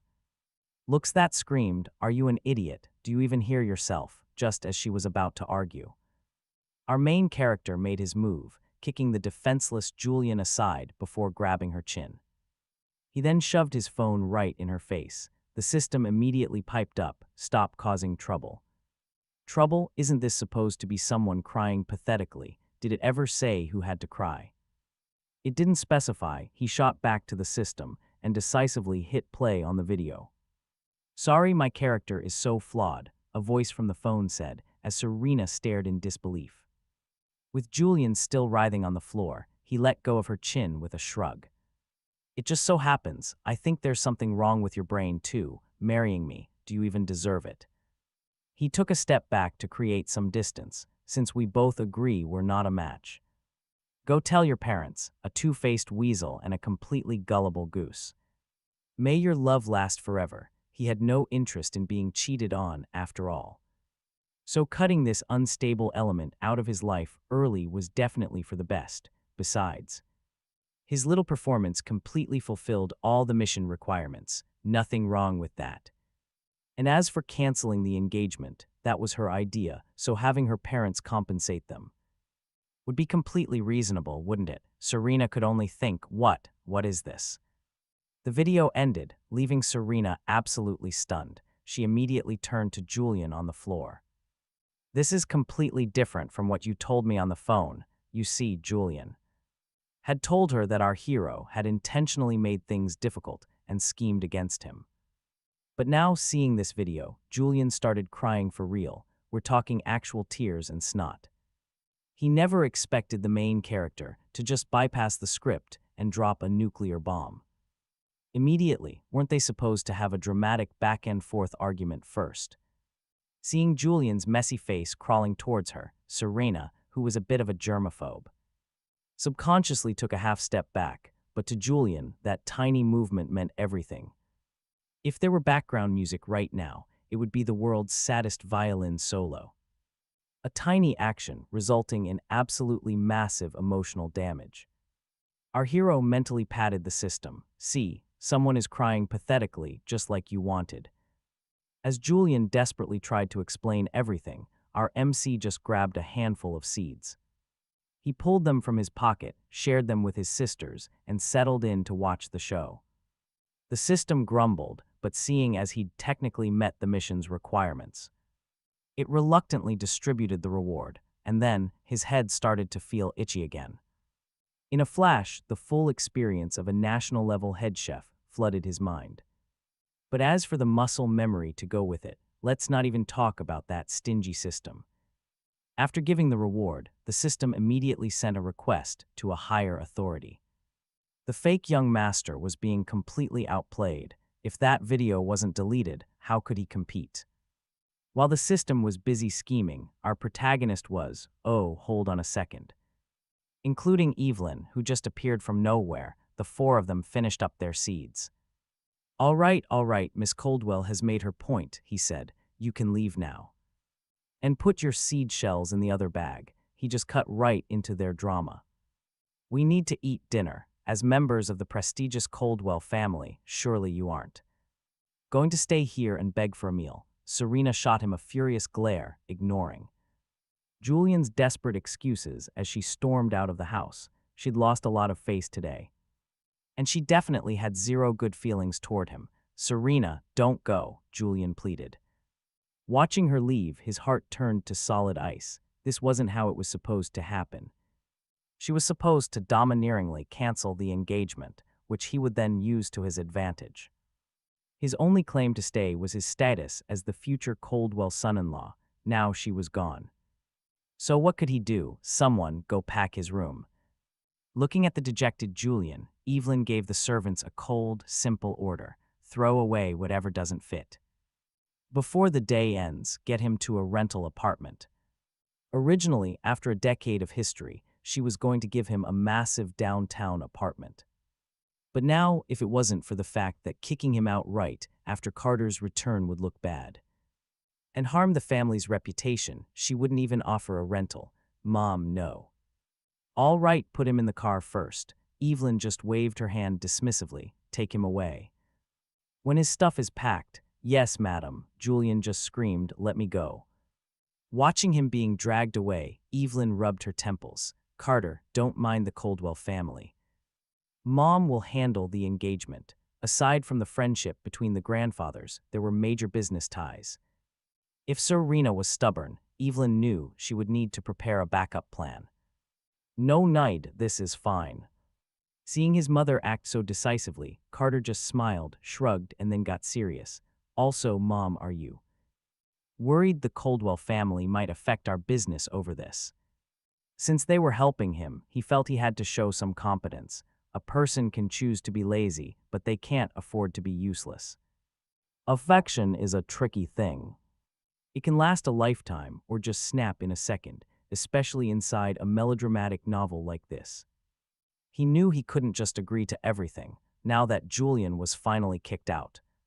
His next step was to peacefully coast through the story's events until the end, then return to his comfortable slacker life. You understand these things. Evelyn looked surprised, then asked with genuine curiosity, tell me, what do you think? Though she was shocked, this wasn't a state secret, so she quickly calmed down. My opinion is simple. Seeing the three Lewis family members looking thoughtful, Carter spoke frankly. Instead of going to the Coldwells to talk, why not use this chance to test their attitude? If we go to their door, we immediately become the ones at fault. We might even have to pay a price, but if we wait, we lose nothing and we find out their true intentions. If they want to maintain this relationship, they will come to us. If they don't, they probably already wanted to cut ties with our family anyway. Then we can prepare early and find new partners. Of course, if Serena didn't tell her family, this whole theory is useless. In his past life, he managed a massive corporation, so this level of business sense was second nature. He just wanted to chill, not act like a clueless fool. Hearing his explanation, Evelyn's eyes lit up. Brilliant, let's do exactly as you say. Because she'd put the Coldwell relationship first, she hadn't looked at the problem from an outsider's perspective.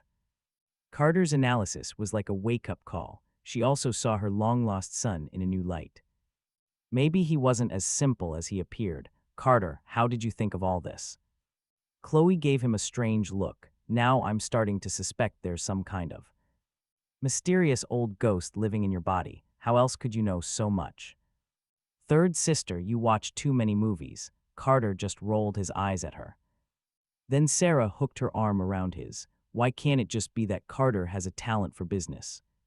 Second sister, third sister, you both guessed wrong this time, he thought. Muttering internally, he calmly said, it's all on Platinum News, you too should read it when you have time. Instantly, K.H. Lowe and Sarah had the exact same thought. Next time I'll definitely read it. Read the news. No way, not in this lifetime. Seeing her children joking around, Evelyn smiled warmly. She used to worry the siblings wouldn't get along, but blood is truly thicker than water. Meanwhile, at the fish stall, old Arthur was quietly putting away a bank card. He smiled at his fridge, now cleaner than his own pockets. But that smile quickly vanished as he shook his head helplessly and pulled out his 7-star belt, muttering that he needed to practice the electric 5-whip strike more. Otherwise, the next time that kid came back, he wouldn't be able to handle him. The next day, on the way to a country club, Evelyn made Carter dress sharply. He sat obediently in the back, resting his eyes, but internally he was unleashing a storm of curses at the system. Why?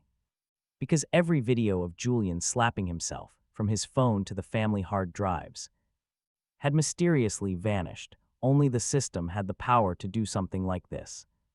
The system's response, I'm wearing headphones, I can't hear you. As he argued with it, the car pulled into the club. The huge welcoming ceremony his grandfather planned was still a month away. Evelyn brought him here today to introduce him to high society first. As for Sarah and Chloe, their task was transferring his school records from the second high school to the elite first high school. Going up the elevator to the rooftop garden, several wealthy ladies approached them. Seeing Carter beside Evelyn, a blonde woman asked curiously, Evelyn, who is this? She usually brought Julian. Bringing a new face naturally sparked some questions. Before Carter could even introduce himself, Evelyn smiled, pulling him forward. This is Carter, my other son. She explained that due to circumstances, he had lived outside until now. Revealing the whole Switchtat birth story could seriously harm the family's reputation, so they decided to hide it. Since they planned to keep raising Julian anyway, Evelyn wouldn't expose his identity, simply claiming the family had 2 sons. Hello, aunties. After the intro, Carter smiled politely. Oh, what a good boy, Evelyn. He looks exactly like you did when you were young.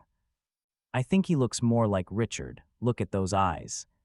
After some chatter, Evelyn started her spa session with her friends, and Carter used the excuse of going downstairs to rest. He had 2 simple reasons. 1, he didn't need skin care. 2, their enthusiasm was a bit suffocating. Just as he got downstairs planning to find food and slack off, the system chimed in. Ding, detected a female lead nearby. A mission was triggered, help the female lead meet the fake young master. The reward was mastery of musical instruments. This mission was the system's final test for him. If it had a physical body, it would have grabbed him by the collar and screamed, please, I am begging you. Just do the mission properly, stop messing around. Reading the prompt, Carter stopped in his tracks and headed in the direction the system indicated. Since he was free, he figured he might as well have some fun. He had plenty of room to operate here. Unfortunately, the system refused to reveal the plot, so he knew nothing about this female lead. If she was a schemer just like Julian, he'd lock them together for good. Not far away, he spotted the legendary female lead. And you have to say, the standard for a female lead in these novels is always top tier. She looked like she stepped right out of an anime, with delicate features, baby fat on her cheeks, and long black hair.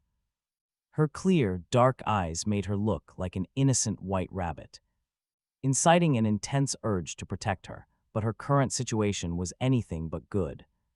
She was surrounded by a group of flashy-looking girls. and the prettiest one was holding a cigarette, trying to force it right into the female lead's mouth. The others formed a circle, ready to teach her a lesson if she dared to refuse. Let her go, no, step aside. Using his physical advantage, he shoved past the outer circle, grabbed the smoker's wrist, and pulled the female lead behind him. What the heck at him, rubbing her arm as if totally disgusted. A guy had just touched her. Was she a lesbian? He judged her internally, then pulled out his phone with a huge smile. Bullying is wrong. If you want to avoid trouble, get lost. He's already called the cops. Period. Reasoning with these thugs had a 1% success rate. But using the cops as a threat, that bumped it to 99%. With punks like these, underhanded tactics always beat reasoning. A lesson he learned surviving in the chaotic fish market. The moment they heard cops, the leader sneered and muttered something to her gang, then yelled, "Watch your back." You got lucky, and then they quickly bolted from the alley. Kids these days believe anything. Watching them run, he smirked and turned to the girl. "Are you okay?" he asked. She looked up, her head slightly lowered, revealing an expression that was both silly and adorable. This female lead wasn't just some naive girl, she was a pure white lotus. Seeing that fragile, pitiful look, he made his assessment. "They're gone. Do you need me to call your family?" "My family isn't here." She just stared at him with her clear eyes, smiling foolishly.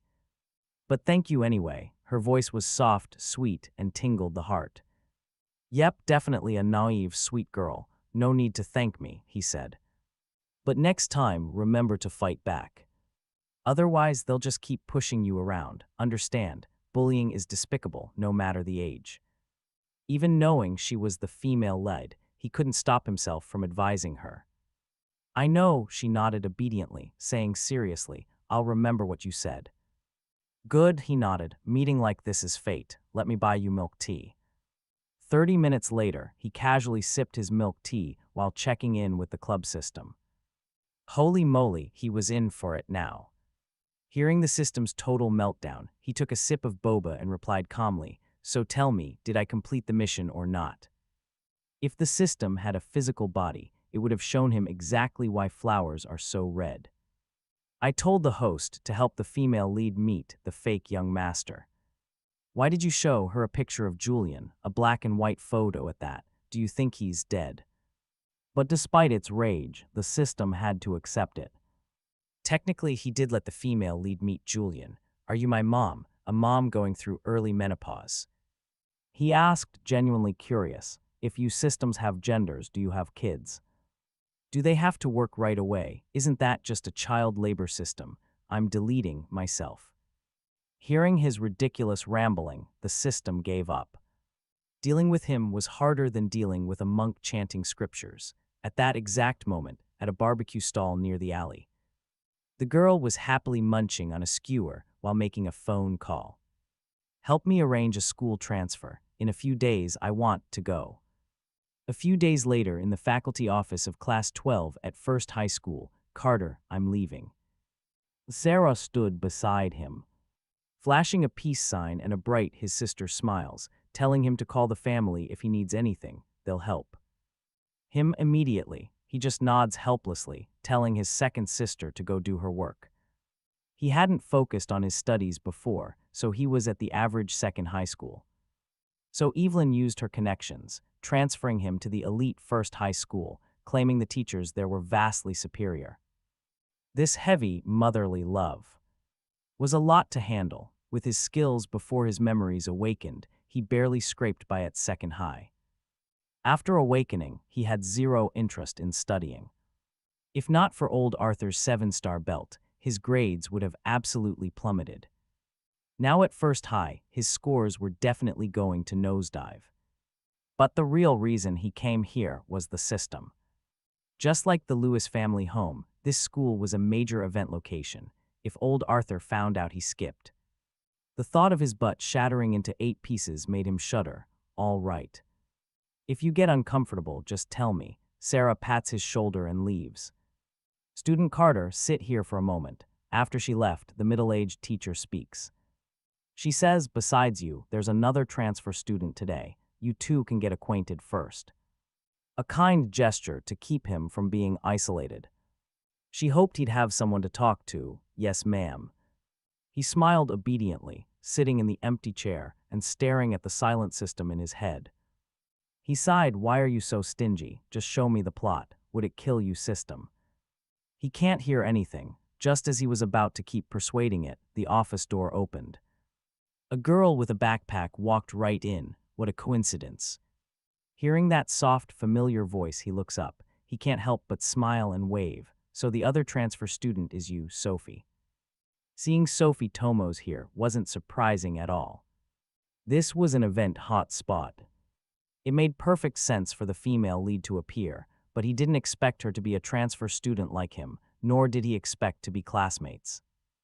Either Sophie extends her right hand, please take care of me from now on. He shakes her soft, boneless hand with a small smile, let's take care of each other. Half an hour later, in the back of class 121, the teacher dismissed the class.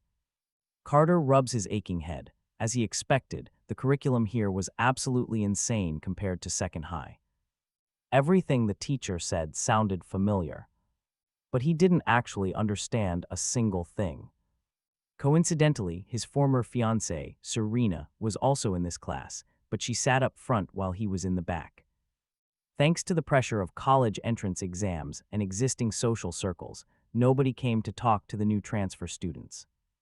As he was packing his books, a soft, nervous voice came from beside him.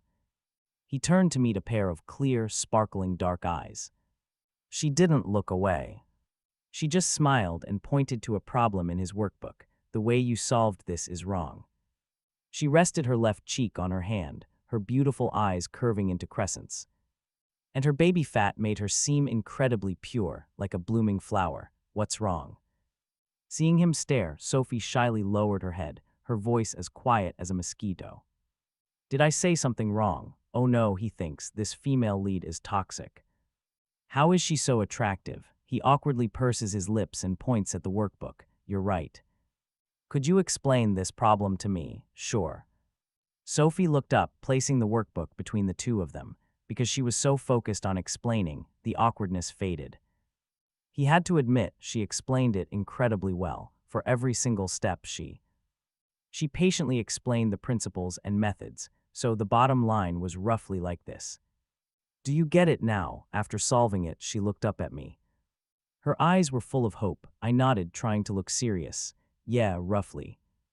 I couldn't exactly say, I was too busy staring at her to hear a word of the explanation. Sophie caught the doubt in my voice and covered her mouth, trying not to laugh. Want me to help you review? I took a moment. Let's see, studying, or a beating from old Arthur's belt. Yeah, I'll take the studying. All right, I patted her head seriously.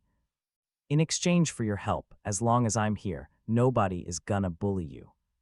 I could cram my way through literature and biology just fine, but math and physics. That stuff took way too much time to figure out alone. And the fact that she's the female lead, who cares? The system was dead silent anyway, and it never said the real young master couldn't talk to her.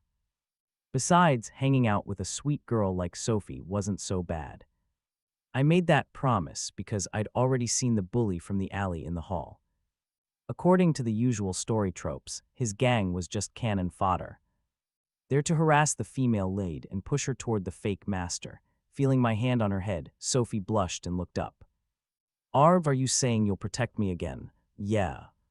What do you think? I met her shining eyes and joked, stick with me. I'll make sure you're well fed and having fun every day. It was the second semester of our senior year. No one wanted major trouble unless they had a death wish. Protecting this innocent girl here on campus was going to be easy. Then I'll be counting on you to protect me. Sophie's smile was brilliant. This poor girl must have been picked on a lot before. Thinking about the novel's plot, a complicated feeling crossed my mind. But just as I was about to speak, the quiet classroom suddenly burst into conversation. Look, Julian's here for Serena. There at the door, Julian walked in holding bubble teas. That's right, he announced. I brought some for the whole class, just a little back-to-school gift. The class erupted in cheers, praising young Master Julian. He just smiled and brought a cup directly to Serena. Serena, your favorite flavor. Even though he was kicked out, he still thought he had a way back in. His older sister, Fiona, had called, promising to help after her project abroad was done. She even sent him $5 million in pocket money, and with that cash, he was back to living the high life. When he left the Louis's house, he couldn't even pack, and his cards were all frozen. Without that $5 million, he really would have had to sell off his luxury goods. As for Serena, a few days of his sweet talk had temporarily fixed the bad impression I'd left last time. On the surface, at least, she was acting normal again. He was here today to secure her. And to deal with me, he knew I was in this class. If I made his life hell at home, he was going to return the favor right here at school. Plus, he wanted to stop me from stealing his girl, not that he knew what I was actually thinking. I told him I didn't care about the engagement, but what if I secretly went after her? If he lost the Louis's family's backing, he needed the Coldwell family as his backup. Looking at the milk tea, Serena's eyes flickered for a moment before she accepted it. Unlike the show-off Julian, she hated being the center of attention. She headed to the Serena had a soft spot for Julian, thanks to over a decade of friendship. So when rumors spread that he was being targeted, she jumped to his defense. And even though the incident soured her opinion, 10 years of friendship don't just vanish. To save his reputation, she accepted the tea, sparking cheers from the class. Julian's lips curled up, shooting a mocking glance at Carter in the back row. But then his eyes landed on Sophie, sitting right next to Carter, her stunning looks. An innocent aura completely captivated him. Instantly, a devious plan began to form. He brought a milk tea to their desk and offered it directly to Sophie. "You must be the new transfer student, right? Carter's temper isn't the best. It must be hard on you." After fooling Serena, he wasn't as scared of Carter's video. In fact, a delusional voice in his head whispered that the video was probably gone. Empowered by Fiona's support, he dared to provoke Carter once more, but Sophie simply glanced at the drink, then shrank closer to Carter, her hand instinctively gripping his shirt. Her action painted the perfect picture of someone weak and pitiful seeking protection. The scent was strong. Feeling her grip, Carter gently patted her hand and then joked. "With Julian, I heard the projector in this class can play videos. I want to test my phone's Bluetooth connection. What do you think if Julian wanted to play games?" Carter would play along, but seeing Julian's confidence, he figured his videos were deleted. Still, he wanted to mess with him. Hearing those words, Julian began to panic. But only for a moment. He knew his enemy. He knew Carter. If Carter still had the video, he would have just played it, not wasted time talking. It was all nonsense. A tiny smirk appeared on Julian's face as he quietly loosened his grip on the milk teacup. Splash! It spilled all over his pants. "Carter, we aren't strangers. If you don't like me, just say it. Please stop bullying me." Julian's tragic wail made the entire class turn around. Every head in the class turned, hearing him cry about being bullied. The gazes directed at Carter turned strange, compared to a new transfer student. They naturally trusted Julian more, and the students who owed him favors immediately started sneering. Didn't expect someone so good-looking to be a bully. "Hold on, big boss. Why are you crying like a little girl?" Carter thought, amused. Hearing the whispers, he stayed calm, resting his chin on his hand, just watching. The whole thing was a show. "You say I bully you. Tell me how exactly." If Julian wanted to play big, Carter would give him a performance. Isolate him. Let's see who burns. He didn't care about the class's approval, but he refused to take this lying down.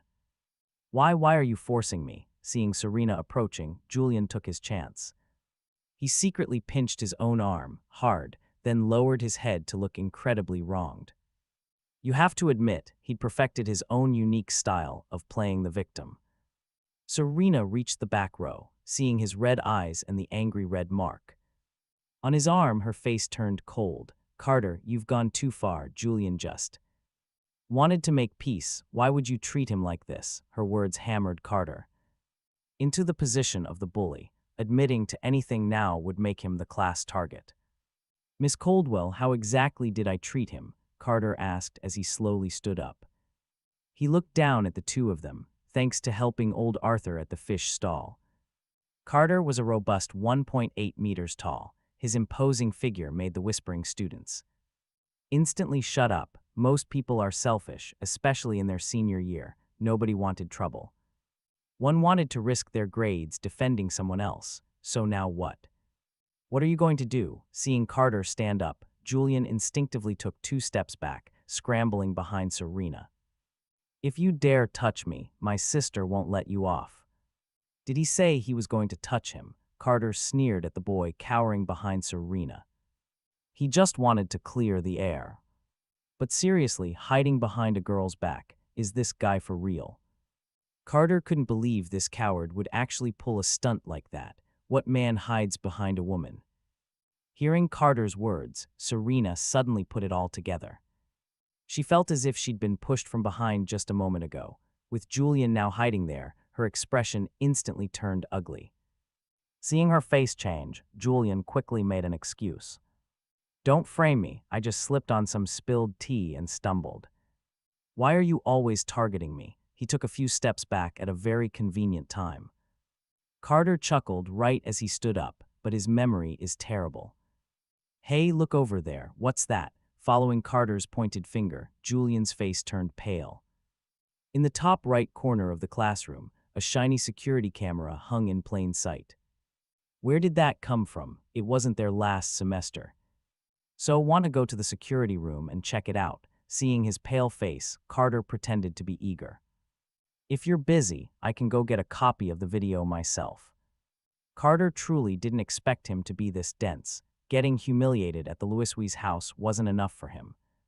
He dared to pull the same trick again at school. Meeting Carter's meaningful gaze, Julian knew he had to change the subject. He dodged the question and suddenly burst into tears. "Carter, it's senior year. This is a crucial time. I don't want this to affect your studies, but please don't bully me anymore. I just want to study in peace."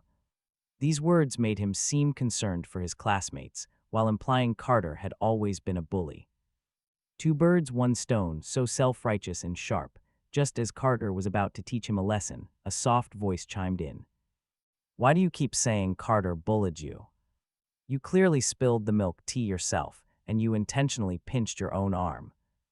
Sophie's voice was like a drop of water in boiling oil, and the quiet classroom erupted. Unlike Carter, who had a clear beef with Julian, Sophie, with her adorable, timid appearance, would never falsely accuse someone who had just bought her a drink, and yet she said it. That pretty much confirmed she saw the whole thing. This girl was full of surprises. Carter glanced at Sophie, who was nervously gripping her shirt, and he felt a bit shocked. He thought she would stay quiet, but instead she landed a critical blow at the perfect moment. How could this be? Hearing the growing whispers, Julian forced a smile at Sophie. "Carter obviously did it. If he forced you to say that, just tell the truth. We'll all protect you." He'd used this same trick countless times to charm girls.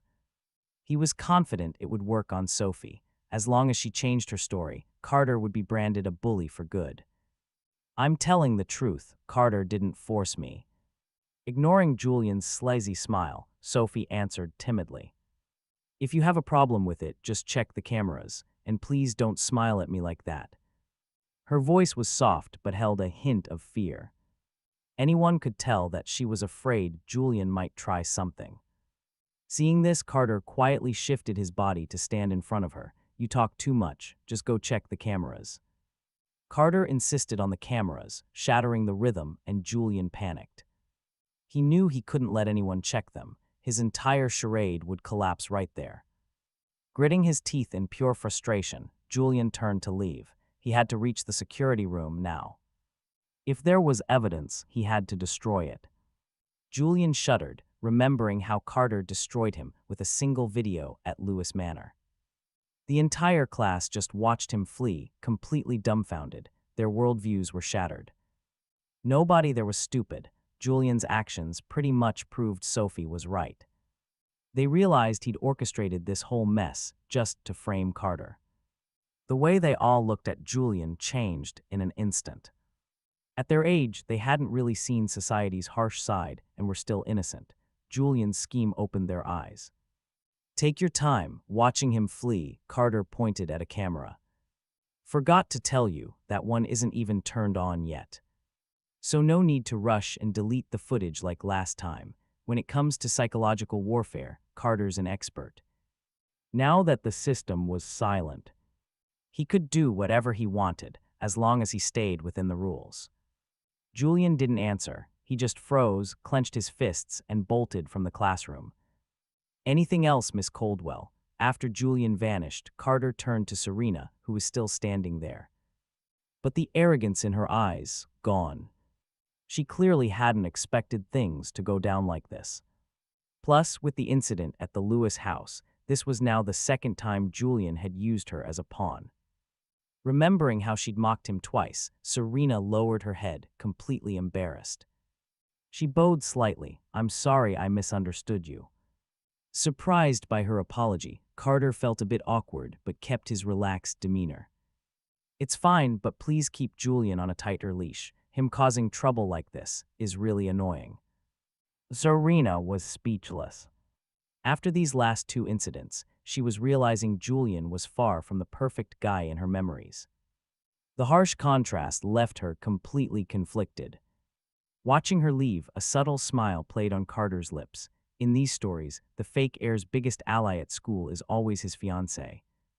And now Serena was showing signs of defecting. Julian wouldn't be causing much more trouble here. But just then his sixth sense sent a chill down his spine. He turned and saw Sophie's smile was gone. Her clear eyes held a rare look of grief, like a bride left at the altar. Realizing he was looking, she quickly turned away, hiding her face from him. Giving him the cold shoulder. Was she jealous because he was talking to Serena? Seeing her pout, he suppressed a laugh and gently poked her on the arm. "You did great just now. I'll reward you." Hearing the word reward, Sophie froze. She turned back, that goofy smile returning. Her eyes just sparkled with anticipation. She held out her hand. He dug into his pockets and placed something in her palm. "When you're sad, eat something sweet. It'll make you feel better." He brought candy to replenish his own sugar levels while studying. Candy, seeing it, Sophie's eyes lit up. She carefully put it in her pocket, smiling brightly. "Thank you, Carter. You're the first person to ever give me candy." Seeing her treat it like treasure, he couldn't help but imagine her getting bullied. She probably hadn't had it easy at all. Being pretty and seeming weak, it was no surprise other girls would isolate her. "Don't worry, you'll get plenty of candy from now on," he promised her. "Seriously, with me here, nobody can bully you." I believe you," Sophie replied. She nodded with a smile, then suddenly remembered something and asked softly, "Oh, Carter, that guy from earlier, is he the one in the picture on your phone? Why did he frame you?" Looking into her clear eyes, he decided not to tell her the ugly truth. Instead, he said, "Just think of him as a toad. He won't bite, but he's disgusting. Stay far away from him, understand? You, a toad, gross." Sophie shivered while rubbing her arms and nodded. "Seriously, I'll listen to you." Seeing her cute reaction, he couldn't help but pat her on the head. "Don't just believe everything people tell you or you'll get sold off easily. Would you sell me?" Her innocent gaze met his and he quickly looked away. "I was just making an example, I understand," seeing how awkward he was. Sophie smiled earnestly. "Carter wouldn't sell me anyway since there's time. Let's go over our lessons." Carter had to admit Sophie's charm was incredibly powerful. So much so that even though he swore to lock his heart after getting scammed for 5,000 bucks in his past life's online romance, he was actually a little moved. "All right, let's start." Teacher Sophie, as it turned out, was a natural for problems he couldn't solve or got wrong. She always spotted the issue immediately. She would then explain it simply. If only the math teacher taught like her. Time flew and the school day ended. "This is for you. If there's anything you don't understand, just contact me." Sophie blushed, shoving a piece of paper into his hand before running out of the classroom. What a silly girl. He looked at the paper with her contact number and social media handle. A small smile touched his lips. On the way home, he saw Butler William looking hesitant, so he put his notes down and asked, "Butler William, just say what's on your mind." The old butler had peeked at him at least 10 times since they got in the car. "Young master, you are very observant, caught in the act, Butler." William chuckled awkwardly, then finally spoke. "The eldest miss has returned and—" Carter's mind began to race. The butler hadn't known him for very long. But even he must have noticed the major shift in the Lewis family's atmosphere. If Julian was once the center of this house, now it was Carter. Compared to Julian, he never lost his temper with the staff, just yesterday. When Mrs. Wu broke a glass, Carter had even helped her clean it up. That's why the butler was giving him a heads up, so he could mentally prepare. Eldest sister Fiona, he quickly reviewed her info in his head. Fiona was a Harvard finance graduate and the main decision-maker for the Lewis family's company. More importantly, like her two sisters, she was single. Based on the timeline, she was most likely the first to blindly fall for Julian. Thinking this, Carter already had a counterplan. If she really sided with Julian, he wouldn't even need to lift a finger. Richard and Evelyn would definitely give Julian a harsh dose of tough love, returning to the Lewis villa. The moment he stepped into the living room, he heard an argument. "Everyone makes mistakes, Mom. Give Julian one more chance. After all, he's lived with us for so many years. You can't just kick him out because our little brother came back," Fiona pleaded. "Mom, I promise he won't do it again. Please just consider it." To fulfill the wish she promised him, Carter walked into the living room, and the situation became instantly clear. Facing Evelyn was a woman in a suit who looked about the same age as his other two sisters. The eldest, Fiona. Behind her stood Julian, looking like he'd been wronged. Beside Evelyn were Khlo and Sarah. One of them begged, "Just agree. Your health is more important." Analyzing the scene, Carter moved quickly, walking over to pat Evelyn's back. He told her, "Mom, your health comes first. The rest can wait." Carter knew the tropes. Even if he tried to stop Julian, the guy would just weasel his way back in for one reason or another. It was better to take the moral high ground. Besides, without this chaos, how could he get the perfect chance to kick Julian out for good? "Carter, you're back." Evelyn calmed herself, holding his hand with an apology in her eyes. "I'm sorry." Carter knew he and Fiona were both her children. It was an impossible choice. She had only refused Fiona's request earlier because she didn't want to hurt him. So now that he spoke up, giving her an out, she naturally took it and agreed. "It's fine, your health matters more." Carter just shook his head, smiling. He looked from Evelyn to his eldest sister, Fiona, and saw her eyes. They were filled with worry for Julian. Carter just shook his head and helped Evelyn leave. If his guess was right, a pretty good show was about to start. Fiona was Julian's absolute last lifeline. He was going to cling to her for dear life. And looking at her face, her feelings for Julian were not sisterly. Her feelings for Julian were definitely something more, so you put these two together. One scheming for his life, the other blinded by emotion. What happens next? But Khlo and Sarah didn't get his plan. They saw him glance at Fiona, then help their mom leave, and they just felt sad. "Sister, you went too far."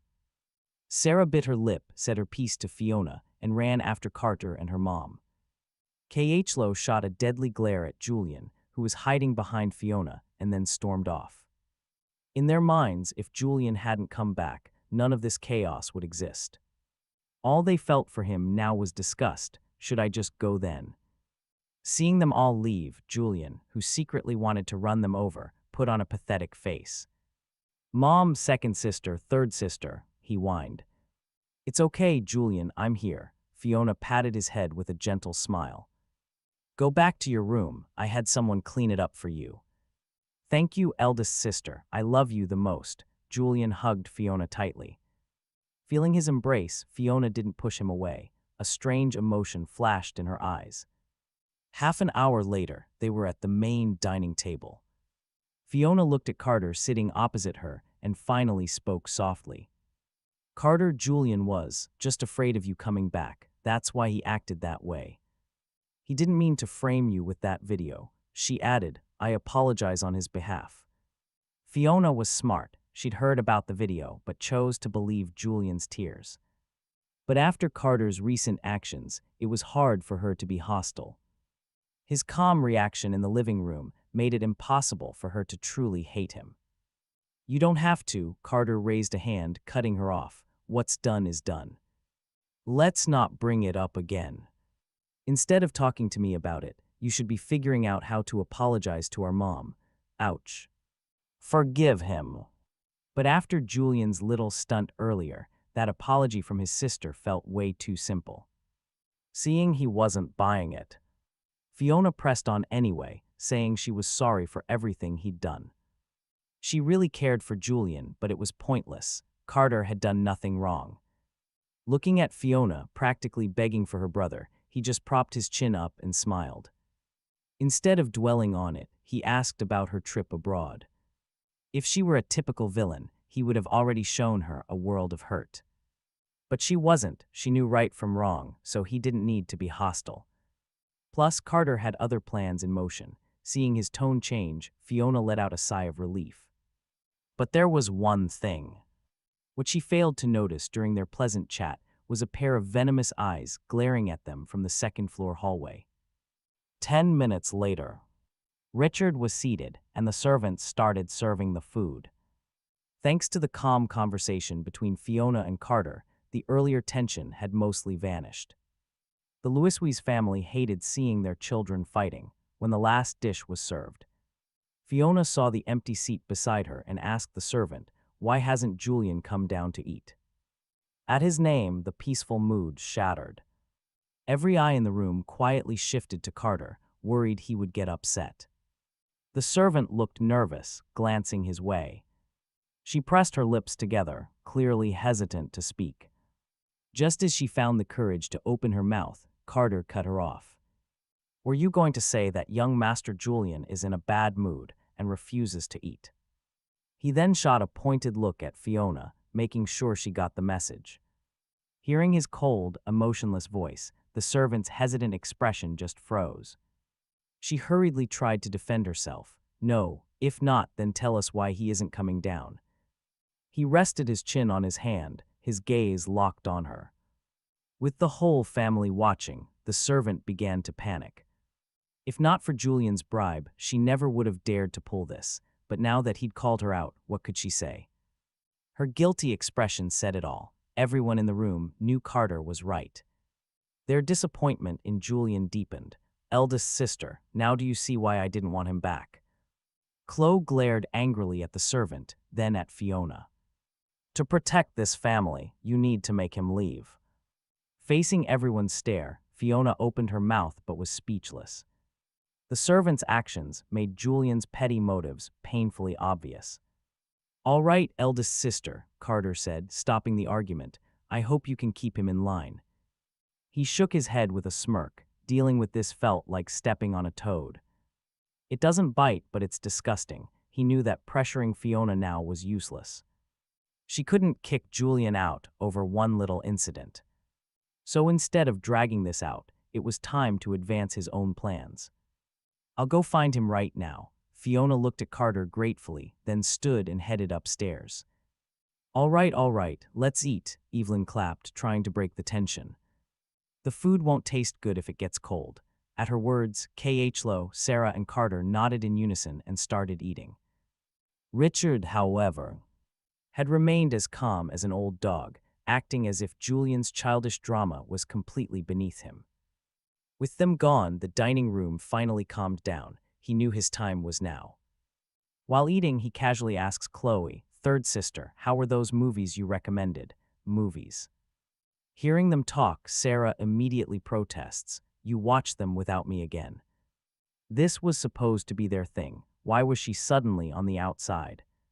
Secret watching, Khlo just shrugs, completely indifferent to Sarah's little outburst. She just finished the last one, she says, but compared to the others. This one was a real trip. I mean, seriously, she adds, how could a sister fall for her own brother and defy her entire family just to be with him?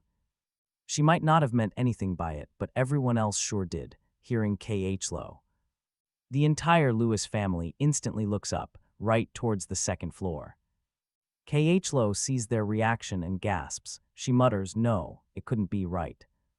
She continues, recalling the movie's plot, when Fiona goes to find Julian. They accidentally hug out of carelessness, and then they accidentally kiss. And K.H. Low wasn't exactly whispering.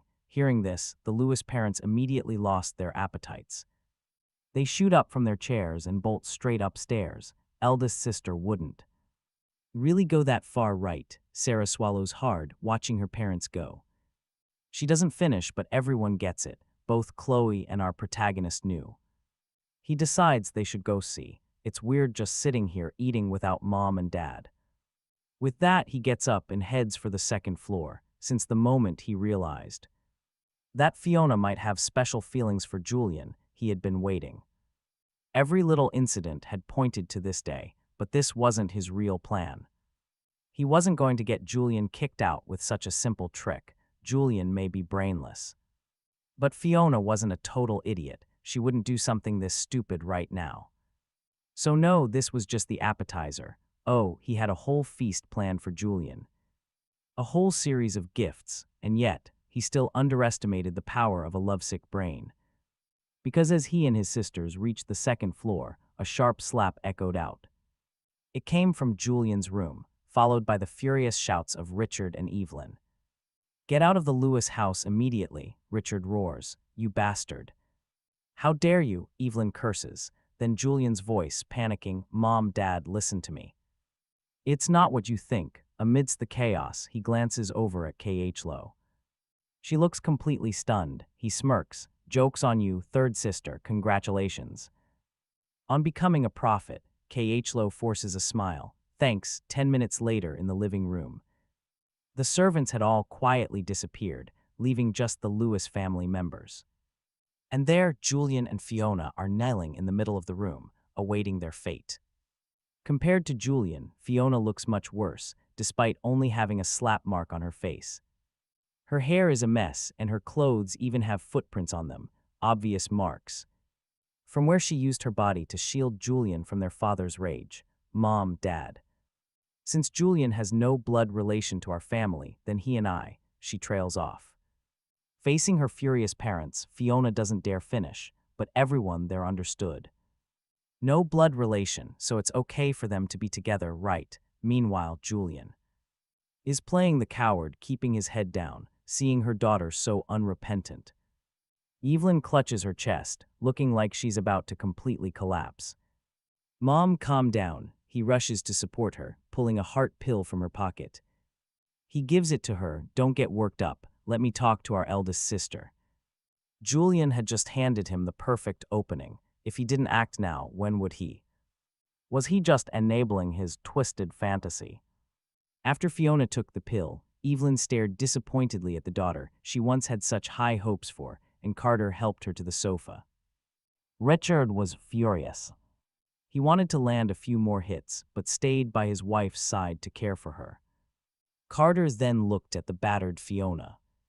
Placing a cushion gently beneath her knees, he said softly, think clearly. Having feelings for someone you raised like a brother. He didn't finish, but everyone got the message. Loving your own brother, the thought alone was explosive. If the situation weren't so dire, Sarah would have said this was stranger than fiction. Thank you, Carter. Seeing his simple act of kindness, Fiona's eyes welled with tears. In a moment of crisis, a small comfort can mean everything. I've taken care of Julian since he was little, she confessed. For years, I secretly wished he wasn't my biological brother. Before I knew the truth, I always pushed down my feelings. Even just now, when I went upstairs, I hadn't made up my mind. But when Julian hugged me and said he was afraid you'd take me away, my heart just shattered. Without that emotional trigger, Fiona never would have planned something so reckless at a time like this. During that period, did you ever see a therapist? Carter held his sister's shoulders. Seriously, you two have a massive age gap. When he was a toddler, you were in elementary school already. With that difference, your social circles shouldn't have even crossed paths. So if, despite all that, you still seeing his concerned face, Fiona turned away, her voice small. I wanted to give up, but Julian is just so good to me. I couldn't. Eldest sister, perfect timing. Julian, who'd been playing dead, jumped out with a pitiful, innocent expression, as if he was oblivious to the chaos he'd caused. His words were crafted to be heard in different ways. Watching this fake act, Fiona lowered her head in shame, feeling as if she had tainted her brother's pure affection. So close, just one more push was needed. With that, Carter delivered the final, pointed blow to his sister. I want to know, every time you tried to give up, did Julian make you feel like he felt the same way? And did he ever accidentally create physical contact that crossed the line for siblings? At this, Fiona looked up in absolute shock. How did you know? Julian's face went completely white. But before he could make an excuse, Evelyn shot up from her seat and slapped him. Hard, can't you see he's been manipulating you? Evelyn looked in utter disappointment at the stunned Fiona. Richard clapped his hands, summoning several burly maids. Drag this bastard out. Mom, Dad, don't kick me out. But before Julian could finish, Carter unleashed a thunderous slap across his face. Shut up, you scum. Our sister was so good to you, and you schemed against her. The slap was so brutal, Julian's right cheek immediately swelled up. A tooth went flying. As he hit the floor, Fiona desperately grabbed Carter's arm, trying to stop him from landing another blow, sobbing, Carter, don't hit him. This is my fault, too. She was a true warrior for love. Even knowing Julian had played her, she couldn't just turn off her heart. For her eldest sister's sake, she'd spare him this time. She then helped Fiona to her feet. She would take her upstairs, but Fiona was stubborn, so their mother Evelyn finally screamed. Did she really want to anger her mother to death before she was satisfied, seeing her? Mother panting for breath, Fiona finally lowered her head and sobbed, Mom, please don't. I'll go with Carter. Half an hour later, on a swing in the Lewis family garden. Our protagonist was listening to a horror story, casually chatting on her phone. She was talking to old Arthur about the last few days, but she left out the details. Some things were better left unsaid. Silence was best for the family's reputation. Both for the Lewis family and for old Arthur, since Julian was his son.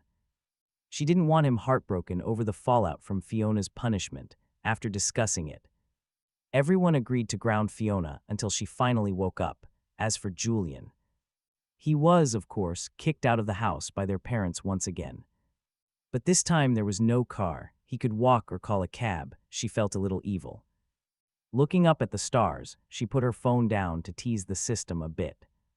Hey, are you sure you're not a villain, system? But it just fired back a question. Does this mean I can officially be the bad guy? Then it refused to speak, still scheming. Against her own sister did make her feel a bit guilty, but this operation had successfully pulled Fiona off a destructive path. Julian was just two-faced, worthless trash. As she was talking with old Arthur, Sarah and Khlo suddenly came outside to find her. A servant led them out, supposedly to comfort her. Their real plan was to scare her. But the creepy sounds from her phone stopped them cold. They lined in just as the police officer in the story was about to leave. A little girl in red appeared. Right behind him, holding the skull of a victim that had been missing for days. Mister, are you looking for this? Seeing the officer's absolute shock. The girl just smiled, holding up the rotting skull. This ball is broken. Give me yours. Before he could react, the terrified officer realized something awful. The girl was gone, and as he searched, a chilling laugh echoed right beside him. Mister, your ball belongs to me now, in the dim light of the garden. Hearing this story made Chloe and Sarah turn pale, and they instinctively hugged each other tight. The noise caught her attention, seeing them locked in an embrace. She quietly turned away and said, Don't worry, I swear I won't tell Mom and Dad. But you two should be more careful doing this at home. What if they came out? In her head, she was judging them. She always thought they were normal. Who knew they were a secret couple this whole time, if she hadn't seen this? She would have never guessed, not even if they beat the truth out of her. Hearing this complete nonsense, the sisters froze. Chloe was the first to react. She pushed Sarah away awkwardly. "You little brat, what are you thinking?" We hugged. "Because we heard you listening to a ghost story in the dead of night." Sarah, a bit slower to catch on, hurriedly agreed. "Yeah, we were just scared by you." But whether it was true or not, they wouldn't dare to act so recklessly. Especially not after witnessing their parents' absolute fury earlier that night. Sarah knew if she and Khlo were really a thing, they would be locked up. Shipped off to the city's strictest discipline center within an hour, they just wanted to relax. Seeing them explain so desperately, she didn't argue and simply asked them. "So, second sister, third sister, why did you really come out here to find me?" Had something special, it wasn't his place to interfere. It was much better to just let them be free, but Chloe's look says it all. This kid doesn't believe us. Chloe shoots him a helpless glare, pulling Sarah to sit on either side of his swing. "We were worried you were sad, so we came to comfort you." Over time, he no longer felt that initial, painful awkwardness between them. He sometimes wondered if a special bond truly existed between siblings. How else could they become this close in just half a month? "Don't worry, I'm not that fragile," he says. Meeting their concerned gazes, he just smiles and waves. If his heart were that weak, he would have dropped dead the moment he returned, meeting his biological parents after a decade. Only to find the house had no place for him if he lacked a bit of self-awareness and an adult mindset. His heart would have already shattered.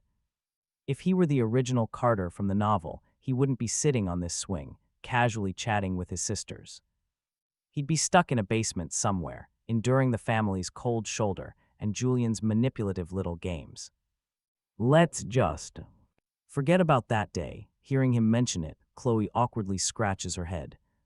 She obviously hadn't forgotten their first meeting, so she seizes the chance to ask her burning question. "Carter, when you first came home, did you already know Julian?" Had issues. To her, anyone in a strange, new place would naturally try to blend in. But Carter, he shattered the entire family's status quo from day one. Of course, he couldn't just say he knew all about the fake young master story. So he pauses, then offers a believable excuse. "At the time, I just thought. He was a bit two-faced, always trying to make me look bad in front of everyone. When he took me to my room, I was sure his personality was twisted." Chloe nods, thinking it over. "I see, no wonder you went from fighting everyone to focusing solely on him." Carter smiles at them, "Not entirely. It's because you two treated me well. If you were the typical evil sisters from the movies, I'd probably still be locked in a battle of wits with you." Sarah just bursts out laughing. "You dare compare us to evil sisters?" Chloe pouts playfully. "Looks like we need to teach you a proper lesson." "What are you going to do?" He teases back. "I'm warning you, I am very tough.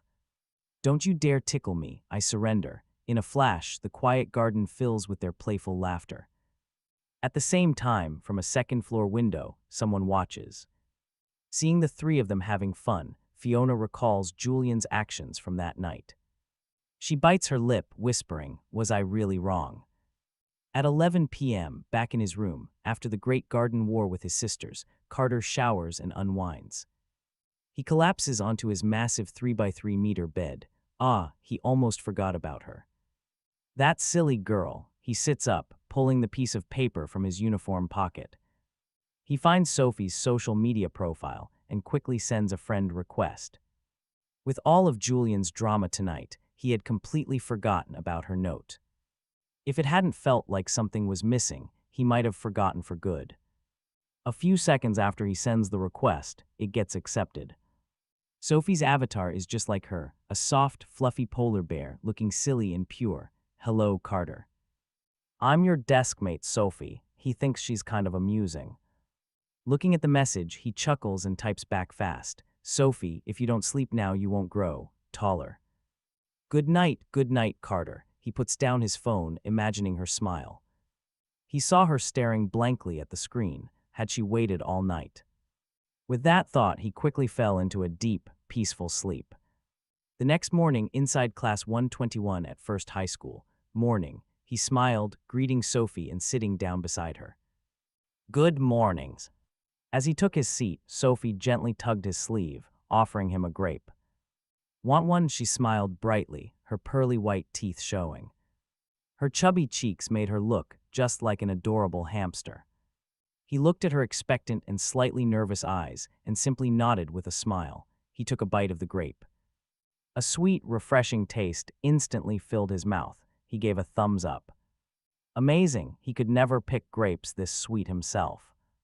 Naive, sweet girls like Sophie were adorable, but he knew society wasn't kind to this type, especially a timid one. Stepping into the real world was going to be tough. Bad people always seemed to drag the good ones down, but he liked her and wanted to help her change her situation. For shy people, encouragement is everything. So he never missed a single chance to praise her. Hearing his words, Sophie's cheeks flushed red, her eyes sparkling. She took more grapes from her desk and handed them to him like a priceless treasure. I still have more. Looking at her silly smile, he smiled right back. Then I won't hold back. If you want to eat anything in the future, just tell me. I'll get it for you, okay? He truly couldn't understand why bullies would ever target such a sweet girl. At his words, Sophie's eyes lit up with pure joy.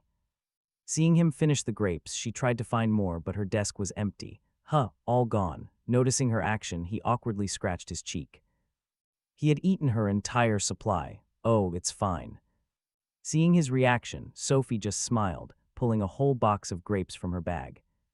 Here, I have plenty. She handed a few more to him, but this time he shook his head. You eat them. If you give them all to me, what will you eat? Even though he'd had a huge breakfast, eating all her food again was too much. But I still have a lot. Seeing him refuse, Sophie pointed at her bag, looking at him with pitiful, shimmering eyes, like she was about to cry. This girl's charm was way too powerful. Meeting her expectant gaze, he changed his tone, then just this last time. You keep the rest, understand? Even though he was clearly the one benefiting, it felt like she was the one taking advantage. He took the grapes, eating and teasing her. Why does it feel like you're the one playing me? Sophie just giggled, scratching her head. Because you said you would give me lots of good food, so it's only right I do this for you. This silly girl. Just as he was about to say something, Sophie glanced at her watch and whispered, I'm going to the restroom for a bit. Watching her leave, he was left completely speechless. She even reports going to the bathroom. If this keeps up, will she start reporting when she eats or drinks? Her naive behavior made him feel like he was raising a daughter. If he treats her like a daughter and they end up dating, wouldn't that make him a creep? When she hadn't returned, he decided to leave the classroom. Suddenly, he heard a commotion. There's only one sausage here. You think this will protect you? She was actually getting cornered in the bathroom. Hearing the voices from inside the restroom, he immediately kicked the door, hard. The locked door crashed straight to the ground. That wasn't a kick. Kicked wide open, the loud crash startles the delinquent girls cowering inside. They stare at the busted door, swallowing whatever curses they had planned.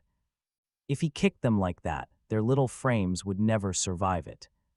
Was this door made of paper? He stares at the fallen wood, genuinely stunned. Even with his current strength, a kick like that should be impossible. But then he remembers this is just a school, old doors, high humidity.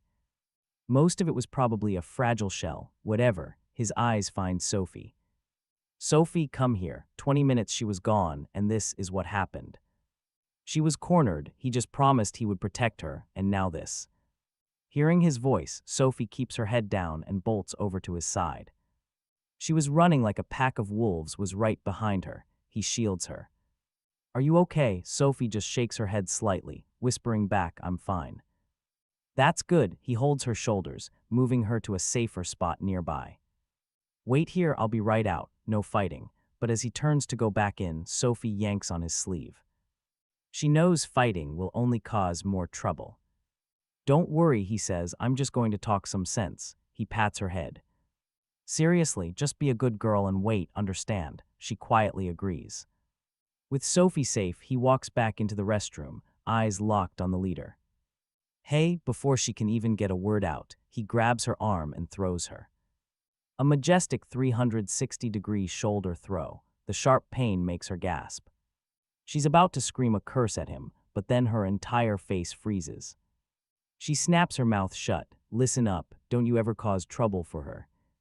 Not again, he glares at the stunned girl, taking the cigarettes from her pocket.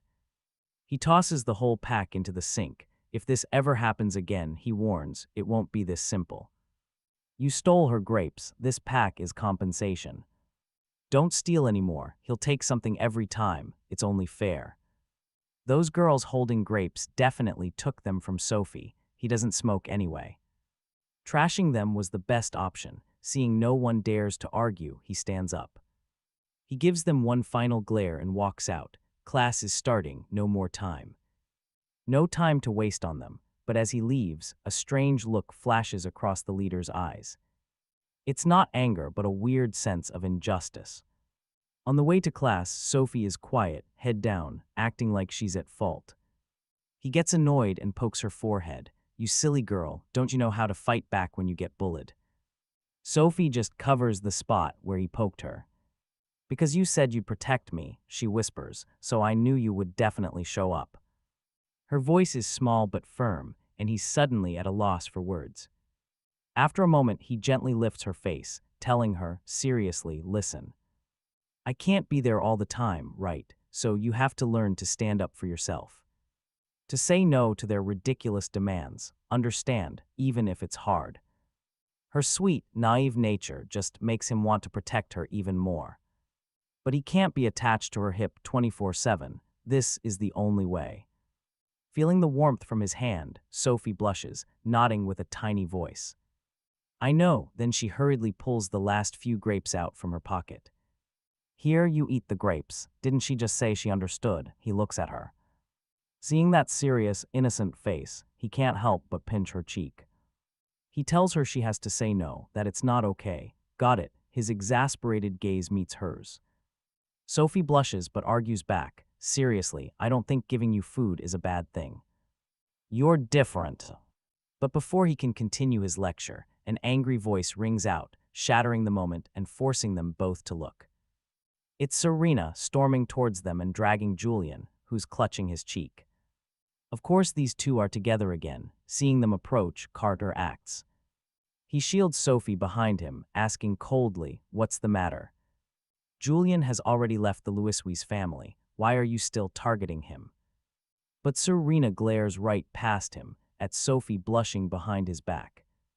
Targeting Julian is one thing, but why bully Sophie too? He glances at Julian, still hiding behind Serena. He challenges her, you say I'm targeting him, why not ask him where that slap mark came from? And now claiming I bully my new friend.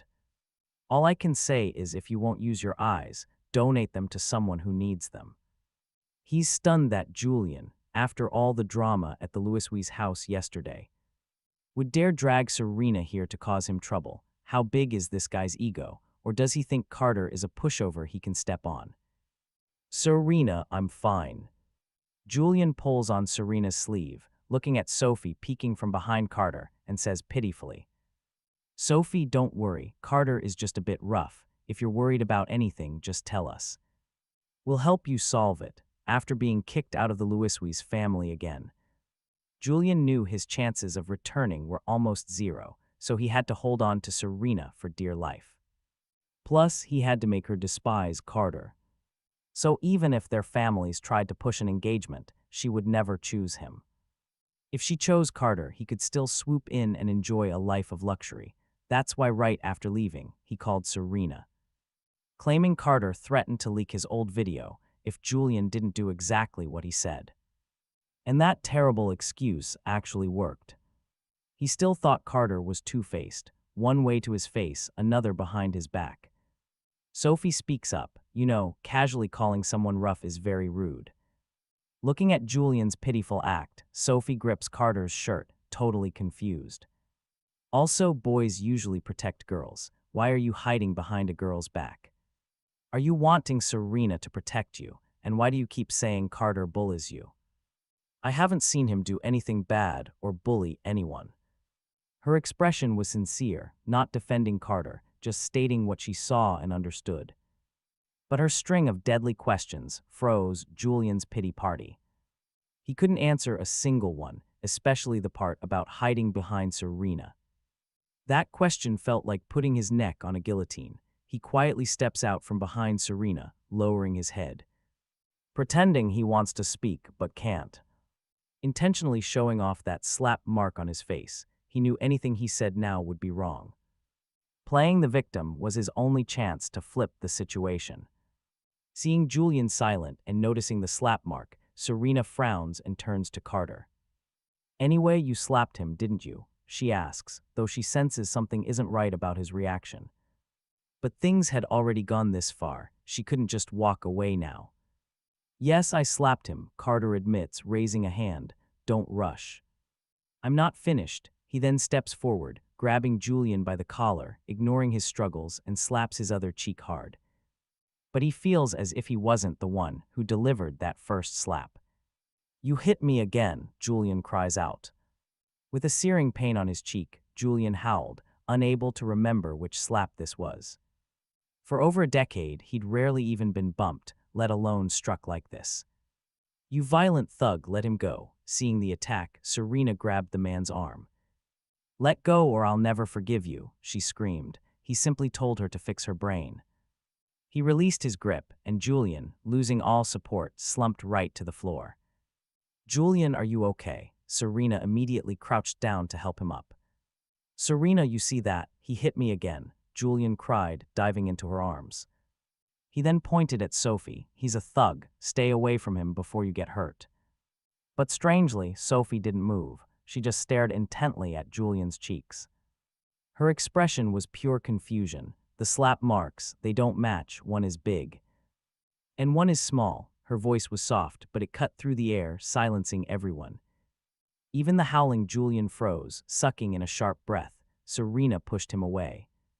She inspected his cheeks, and indeed, the right handprint was much larger than the left. The finger marks, in particular, were noticeably longer. The moment she saw it, she knew. Serena's face turned dark. This was the third time Julian had used her like this. "Julian, what is going on? Explain yourself." She stood up, looking down at him. A decade of friendship, yet he'd used her as his weapon 3 separate times. It was just unbearable, no matter how patient she was. This was the final straw. It even made her question if the previous 2 incidents had been completely fake. As she thought about it, her expression grew even colder. Their argument had drawn a crowd. After hearing Sophie, the students all started comparing the marks on Julian's face. The whispers started. The truth was becoming painfully obvious to everyone. Julian had set this entire thing up to frame him. Seeing Serena's cold fury, Julian's face went white. He never, ever expected it to backfire like this. The real slap from yesterday had almost faded overnight, to look more like a victim he'd slapped himself. He wanted to make the mark prominent. He didn't realize that mark would be his downfall. The very evidence that exposed his entire lie. "Serena, listen, it's not like that." Seeing the situation spiral, Julian blubbered nonsense through his sobs, and just as he was about to get up, he suddenly went limp and fainted. "Julian," Serena panicked, seeing him fall. They had known each other for 10 years. If something happened to him because of her, she could never forgive herself. The crowd started to panic as well. Some suggested calling an ambulance. "No need," he said. "Don't waste public resources." He crouched down next to Julian and casually pulled off his shoe. Julian felt it. 10,000 alpacas stampeded through his heart. He'd forgotten about the tickle move. That's right, Julian was faking it. Again, this was his go-to escape plan. Whenever he faced an unsolvable problem, he'd just faint, back at the Louis's house. If our hero hadn't been there, no one would have realized he was faking that time either. His entire scheme would have been swept under the rug, learning his lesson this time. He held his breath, thinking that if he couldn't smell his own feet, he'd be safe. He thought he was so clever, but while Julian focused on not breathing, our protagonist lifted the shoe high and slammed it down hard on the sole of his foot. A miserable scream echoed through the hallway. Julian clutched his foot, rolling in agony. He calmly tossed the shoe down beside him. "Just a joke, Julian," he said. "Next time you fake fainting, try to make it a little more believable, will you? You always pass out at the most convenient times. I'd feel bad not exposing you." He ignores the whispers and strange looks, pulling Sophie straight into the classroom. Meanwhile, Serena just sighs, watching Julian still rolling around on the floor. She doesn't say anything, just gives him a disappointed look and walks away. As for Julian, besides the whispers from the students, nobody else even cares. A teacher eventually shows up, and Julian gets up with a seriously bruised ego. He just slinks away to his own class. Inside, Carter gets Sophie seated. He gives her a playful smile, surprised by how observant she really was. He thinks if she became a detective, she would absolutely be a top-tier agent. Sophie says nothing, just lowers her head while gently holding his right hand. She asks softly, "Does it hurt?" That was the hand he'd used to slap Julian. It's simple physics. If Julian's face swelled up, his palm definitely took some damage. He feels her soft hand, noticing the faint, sweet scent coming right from her. He awkwardly turns his face away, telling her that it's completely fine. He insists he's trained, but Sophie gently points out that it is all red. She holds his hand, blowing on it and asking, "So what is that guy's deal?" "I feel like he's always targeting you." Carter tells her that it is a long story. Watching her gently blow on his hand, he half jokes that she will think it is cheesy. He jokes it's like a soap opera before briefly explaining Julian's whole deal. And his motives, he then warns her, "So seriously, if you ever see him alone, stay as far away as possible. Understand, toads are disgusting." Sophie just shudders, rubbing her arms. She nods seriously, promising to listen. Seeing her adorable look, he helplessly pats her head, giving her a warning.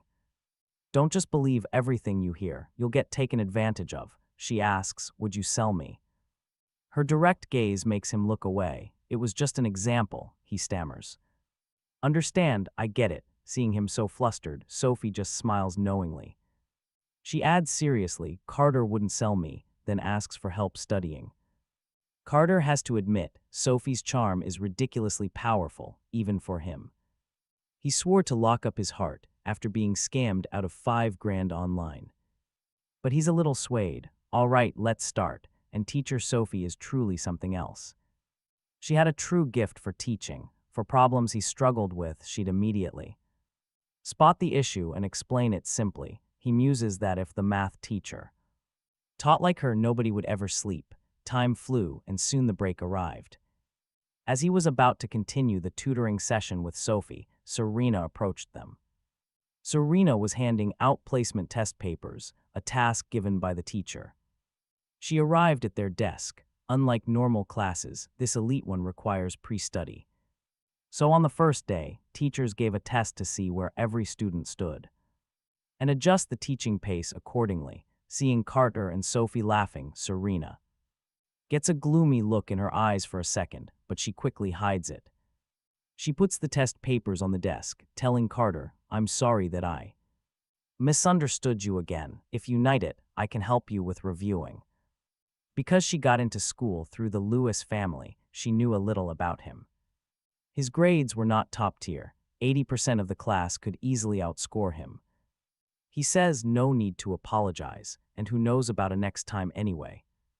He waves his hand dismissively, then glances at the adorable Sophie beside him. "As for reviewing, I've already got a teacher. No need to bother Miss Coldwell." His words were harsh, but Serena couldn't refute them. It was the third time she'd been used as a pawn by Julian to bother him. If roles were reversed, she might have said something much worse. Still, she wanted to make amends. When he changed the topic to Sophie, Serena pursed her lips and left with the test papers, saying nothing. Once she was gone, he glanced at his miserable test paper and asked, Hey, Sophie, if I keep asking questions, will it affect your grades? He didn't like Serena, but he had to admit she had a point. His current grades were a total mess. Catching up would take so much time and effort, but Sophie was different. He saw how easily she explained math yesterday. She clearly had a talent for science. If he dragged her down and caused her grades to drop, he'd rather just hire a tutor, even if it cost him his free time. Hearing his worry, Sophie showed a rare confidence. It's fine, I've learned it all. Seeing her calm composure, he asked suspiciously, learned just the first part, or the whole thing? She playfully tapped the textbook on her desk. Before school started, I finished studying all the 12th grade material at home. Meeting her clear eyes, he knew she wasn't bluffing. Senior year had just begun, and she had already finished the entire curriculum. In other words, if she really wanted to, she could just stay home and wait for the college entrance exams. With her pace and scores, the teachers probably wouldn't have any objections. Looking at her innocent appearance, he curiously poked her on the head. I wonder how your brain got so smart. Feeling the familiar gesture, Sophie just smiled sweetly and said nothing. Ah, you're a genius. You must have been top of your class at your old school, right? Just okay. She rested her chubby cheeks on her hands, thought for a second, and then said, probably in the top 10. What do you mean, probably? Hearing her uncertainty, he suspected she was bragging. Or top 5, as he asked, he saw her duck her head as if trying to hide completely. That's when he guessed it. Sophie, are you better at science subjects? Since she was a terrible liar, she might actually be ranked lower. The only reason could be that her grades were unbalanced. Since she taught math and physics so easily, the humanities must be dragging her down. Hit with his sudden question, Sophie jumped, stammering, I think so. Knew it, he looked at her seriously. Then let me help you with humanities, okay. Having lived 2 lives, he was incredibly confident in any subject that just required memorization. Humanities are all about the right memorization tricks. It's not like science, where even after you memorize formulas, you need a deep understanding to solve problems. But unexpectedly, Sophie shook her head vigorously. Huh, you don't trust my humanities skills, he quickly explained. Actually, I'm weak in science, but humanities are a total breeze. If you don't believe me, test me. It's not that, she lowered her head, whispering, I help you with science, you protect me. But if you help me with humanities, does that mean you won't protect me anymore? Her logic was painfully clear, the principle of equivalent exchange. She helps him study, he protects her, but if he helps her study, the balance is broken. She'd have nothing left to give in return. If she accepts his help, protection might no longer be part of their deal. Looking at the nervous Sophie, he was left speechless. This silly girl was so pure it hurt. Want to tease her, but that was precisely what made her so endearing. A few seconds of silence was enough to make her mood plummet, her eyes filled with tears, her voice trembling. You also think I'm useless, so you won't protect me anymore, right? It seemed if he nodded, her tears would fall instantly. No, it's not that. Seeing her pretend to be strong while a tear was about to fall made him feel guilty. Don't cry, I'll always protect you. He felt like if he didn't say it, he'd kick himself later. Hearing this, Sophie wiped her tears and showed a bright, sweet smile. Then let's pinky promise. He's this old and still doing pinky promises. Even so, he gently hooked his finger with her small one. Her little hand was soft and cool like ice cream on a summer day, a surprisingly pleasant feeling. Hey, we promised. You better keep your word. Looking at their hooked fingers, Sophie put on a rare, fierce look, as if breaking the promise would have dire consequences. But her face wasn't suited for being fierce at all. She just looked like she was trying to be cute. A gentleman's word is his bond. He pulled her pinky and smiled. Please take care of me from now on, Teacher Sophie. Time flew, and just like that, another class was over. Looking at his mistake notebook, Sophie rested her chin on her hand and smiled. Carter is so smart. You already know almost everything. Keep your voice down. It's all thanks to Teacher Sophie's excellent teaching. He put away his notebook, stretched, and then asked, "Are you going to the restroom? I'm heading there." He hadn't forgotten she was cornered last time. Asking like this was his way to offer protection. Sophie's cheeks turned a little red. "I'm not going." "You go ahead, then I'll go alone."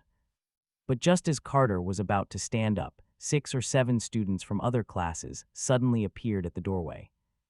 Before anyone could react, they locked eyes on him and started whispering, "Look. That guy in the back row is Carter. He's the one who hit Julian's face. You can't judge a book by its cover. I never expected him to be so violent. I don't understand how someone like him is still in this school." Hearing these whispers, the students in Carter's class started looking at him strangely. They knew what happened at the door earlier, so they understood why he slapped Julian. Although they were a little scared of his violent side, they didn't think he did anything wrong. After all, once a schemer's true colors are revealed, everyone hates them. Hearing the gossip, Sophie showed a rare expression of anger. Just as she was about to say something, Carter joked with her. "Sophie, wanna bet Julian is hiding somewhere nearby? As soon as I act up, he'll pop out, apologize, and say some cringy lines." With Julian's level of manipulation, he still dared to challenge Carter. He knew exactly what the guy was planning without a second thought. Wait for the perfect moment to play peacemaker, making everyone focus on his kindness. If successful, he'd play the victim card and completely wipe away the negative impression from earlier. Sophie was stunned, resting her chin on her hands and looking curious like a child. "Really, let's test it." Carter walked toward the crowd, raising his voice. "What, are you guys here to stick up for Julian?" He didn't lower his voice, so nearby desks heard what he told Sophie. All eyes turned to the classroom door. 6 or 7 seconds later, Julian did not disappoint. He ran in from the door and began his act. "Carter, don't do it." Julian raises his hand. "They're my good friends, they just came because. They saw my face was hit. If you're unhappy, blame me, don't touch them." "They're innocent," he cried, with tears and snot running down his face. But a few students in the back had already heard Carter's chat with Sophie. And they couldn't help but laugh out loud. "What's so funny?" that laughter made. Julian froze mid-performance. A sick feeling rose in his gut. He came to mediate. He was trying to save his image for Serena, to fix his whole persona, but that laughter told him this was all about to go south, and sure enough. A student was clutching his stomach, laughing until it hurt. "Julian, how come I never knew your acting was this good?" Then he excitedly repeated Carter's prediction. He laid out what Carter had just said. Instantly, the whole room's opinion of Julian changed. Even the friends who came to his defense now had a dark look in their eyes. Hearing this, Julian felt like 10,000 alpacas were stampeding through his head. It turns out, before he even started, that bastard Carter had cut off all his escape routes. If Carter hadn't said anything, this act of protecting friends might have worked. But now, he just looked like a clown directing his own play, using others. Just using them to build his own image. Reading their eyes, Julian knew he was finished. He was doomed. Just as he was about to fake fainting, he saw Carter's lingering stare. A look from the corner of his eye that basically said, "Go on, faint. I've got a new trick waiting just for you." The whispers grew. How did it turn out like this? Louder and louder. Julian stopped caring about saving face and just ran out of there. For now, his reputation was only ruined in class 121, if he stayed. It probably wouldn't stop with just this class. Seeing Julian flee, his friends exchanged glances and quickly bolted too. Carter watched their pathetic retreat. As they scurried away, he crossed his arms and smirked. Maybe next time, ask questions. Before defending somebody, don't get played like a fool without even knowing it. If Julian wanted them as human shields, Carter would make sure they caused him problems. Trouble was brewing. A teenager's ego is a sensitive thing, Carter's words were. Like holding them over an open flame, even if they didn't get physical with Julian. They definitely hit him with some petty tricks. After they vanished, Carter turned back. He smiled at the students staring at him. "All right, everyone, the entertainment's over. Time to get back to studying. Most of the class laughed. This little drama was seriously gripping. It was just a shame that it ended so fast, if he hadn't exposed the plan beforehand. There would have been even better scenes. At this moment, everyone was subconsciously hoping Julian would show up again after his joke with the class. Carter casually strolled back to his seat, but before sitting, he felt a certain gaze. A look of pure admiration from a certain girl. Sophie's eyes were beautiful and so expressive. She said nothing, but he could feel the joy pouring from her. A look that said, "See, I told you I was right." He sat down, acting cool. Like everything was under control. I knew that schemer would jump out on cue. Carter is so amazing. Sophie clenched her fists, practically glowing. There were so many of them. And you weren't scared at all. If that were me, I wouldn't even be able to speak, maybe from all the excitement. Her cheeks turned a rosy, charming pink. All right, no need to exaggerate, he thought, faced with her totally sincere compliments. This non-stop praise was actually making him feel a bit embarrassed, thinking about it. With Sophie being bullied, Carter stepped in and made her an offer.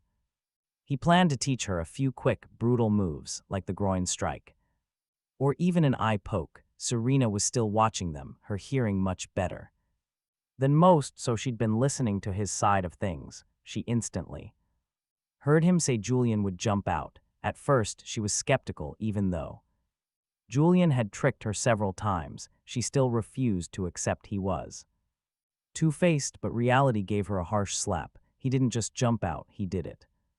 Exactly as Carter predicted. Thinking of his actions, her recently settled heart was thrown into chaos again. He was getting so much further from the sunny boy in her memories. Meanwhile, at the door of class 128, since 121 and 128 were on different floors, it took Julian a few minutes to get back, but he didn't enter right away. He stopped to look at his friends a short distance away. A master manipulator. He knew he had to smooth things over with this group, if any of them told the real story. His carefully crafted persona of 2 years would just collapse. He didn't have the energy to brainwash them all over again. The best way was to handle them now, make sure they kept their mouths shut and align their stories. That way, even if class 121 students talked, his status in 128 would be safe, keeping his chance for a comeback alive. Thinking this, he hid